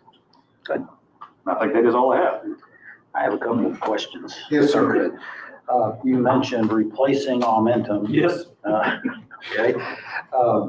Couple of questions about that. One, order of magnitude of cost of that. Can you give us a kind of a heads up at this point so we don't have a heart attack in 6 months? Okay, well, We can go ahead and have the heart attack right now. yes, sir. Initial cost estimate is about $3 million a year. Our existing Per year? Yes. It might come down a little bit. There are some initial costs in that. Usually a data conversion is $1 to $2 million just alone. So over a 5-year period, we can kind of add that in. So after 5 years, it might go down, but probably not realistically. The existing software, we're paying $300,000 or $400,000 a year, which is extremely cheap, but we get what we pay for it. So, but one other option, there is a cheaper alternative, but I have concerns about whether it will ever get delivered in a timely manner. So, Yeah, so one thing I'd suggest is let's not go with the beta product like we did the last time. yes, sir. Also, artificial intelligence is coming to bear on everything right now. And as we go through that process, I'd like to hear from y'all about how that might play into this decision. The company that I'm leaning towards, I don't know if they've dabbled in the AI yet, but they are pretty responsive to our request. So amongst the major Metro CADs, we could probably get them to look into it. Very good. That's all I have. All right. Any other comments on his report? Let me make 2 quick comments. One make comment about when Matthew was doing the presentation, legislation, and board criteria and all. He did acknowledge Mrs. Jacobson, taxpayer liaison, and she answered the question, and that was appropriate. She's part of the staff here. There was other people in the audience raising their hands when they comment. My plan, unless they came up during the public comment time, I'm not going to call on them. I'm not trying to be rude, but I have no idea what they're going to ask or say or make a long speech or whatever. So I will not be calling on them. I just wanted y'all to be aware of that. If someone's got a problem with it, let me know. We'll work out something to do with it. Second one, at least 2 of us on the board have received, whether it's email or text, what could be considered, depending on how you look at it, as a threat to us about our actions here on the board. All I'm asking you to do is if any of y'all receive any kind of text or email or communication that in some way is highly offensive or may be could depend on how you took it. Like in my case, you can take it one way, it's not a threat, it's just a strong statement. You can take it the other way, and it could be a threat. And so I've already worked through that. But I want to encourage you, just first of all, we have a person from the Sheriff's Department here. You can talk with him. You can talk to our Chief Appraiser, or you can talk to Matthew. But let's not let those go under the carpet, that we at least bring to somebody's attention. And of course, if you truly feel threatened, we need to take immediate action on that as appropriate. So any comment on that? All right. I said it was a one subject call meeting, but we have a call meeting on Friday, March 1st at 8 a.m. It was specifically about elections. We have a couple other things that we're going to have to address because our next meeting is not scheduled till May. I didn't even think about that. I was thinking we had another one in March, but we don't. So please have that on your calendars. If you got any agenda requests, please forward those to me, and we'll get them on, see about getting on the agenda. But I still want to keep the agenda down to, we're not even supposed to have this meeting, so keep it to a minimum, but things that are critical. And then after that, our next standard meeting is probably May 10th. All right, do I have a motion to adjourn? Yes. Hold on. Vince? Yes, sir. Okay, for the next meeting, I think we need to have a set of goals that the board establishes to move forward so we can be looked looked at and evaluated as to what we're doing and how it's getting done. I asked for that in January and it got put off, which I understand. And it didn't make it to this agenda, and I understand now why. So, but I would like to put it on for March. I don't think it should be a long involved thing, but I think that the board ought to, I've got a list of suggestions, and I would highlight, not that they need to be approved, but just to get the ball rolling, I'll be happy to get those to Matthew Tepper unless I've already done it. And then the board should have its input as to what items they might want to have on goals, and I would like to see if we can spend 15 minutes and get that done. So first of all, let me remark one thing. January, I wasn't in charge of the agenda, so I had no idea that was trying to be added on. And for this meeting, I wasn't aware that was trying to be added on, so I just want to address that. We're already getting a full agenda. What you're saying is important. You could submit something to Julie that you'd like to have circulated to us, and that'll be the start of the conversation. So if you would submit those goals to Julie, she will circulate them to the board so we don't have a walking quorum, and then we can take it from there. Yeah, I think if Mr. Lasana has opinions, and then whether he gives it to somebody else first, or just strictly the forum, we're gonna have a walking quorum. Oh, okay. Well, it needs to go to Tepper. Okay, Senator Tepper then. And we all have an opportunity at this point as well to review the document that we got 4 copies of. We have another period of time we can review it some more and send you comments, correct? Yes, I will, get you all another copy, and we'll try to see if we can not have 4 by the time you all come back on the 1st. All right. Well, can I make a suggestion, Matthew? Absolutely.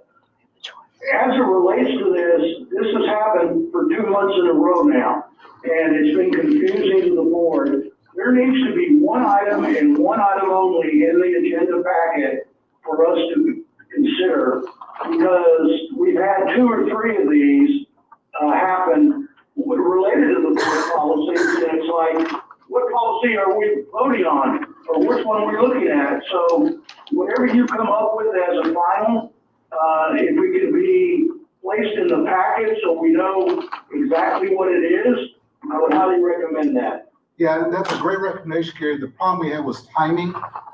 Julie did an excellent job of getting out the materials way earlier than we ever had before, complete with the supplementary information. She put out what she thought was the latest version, and then there was another version which still wasn't exactly right. So in this case, it was just a series of I don't want to even call it errors, but timing. So yeah, we will take note of that. All right. May I have a motion to adjourn? Second. All right, got that? I don't know who said what. Me, All right, we are done. Thank you all. Thank you, Gary. On the phone from Hawaii for this period of time. You're awesome, man.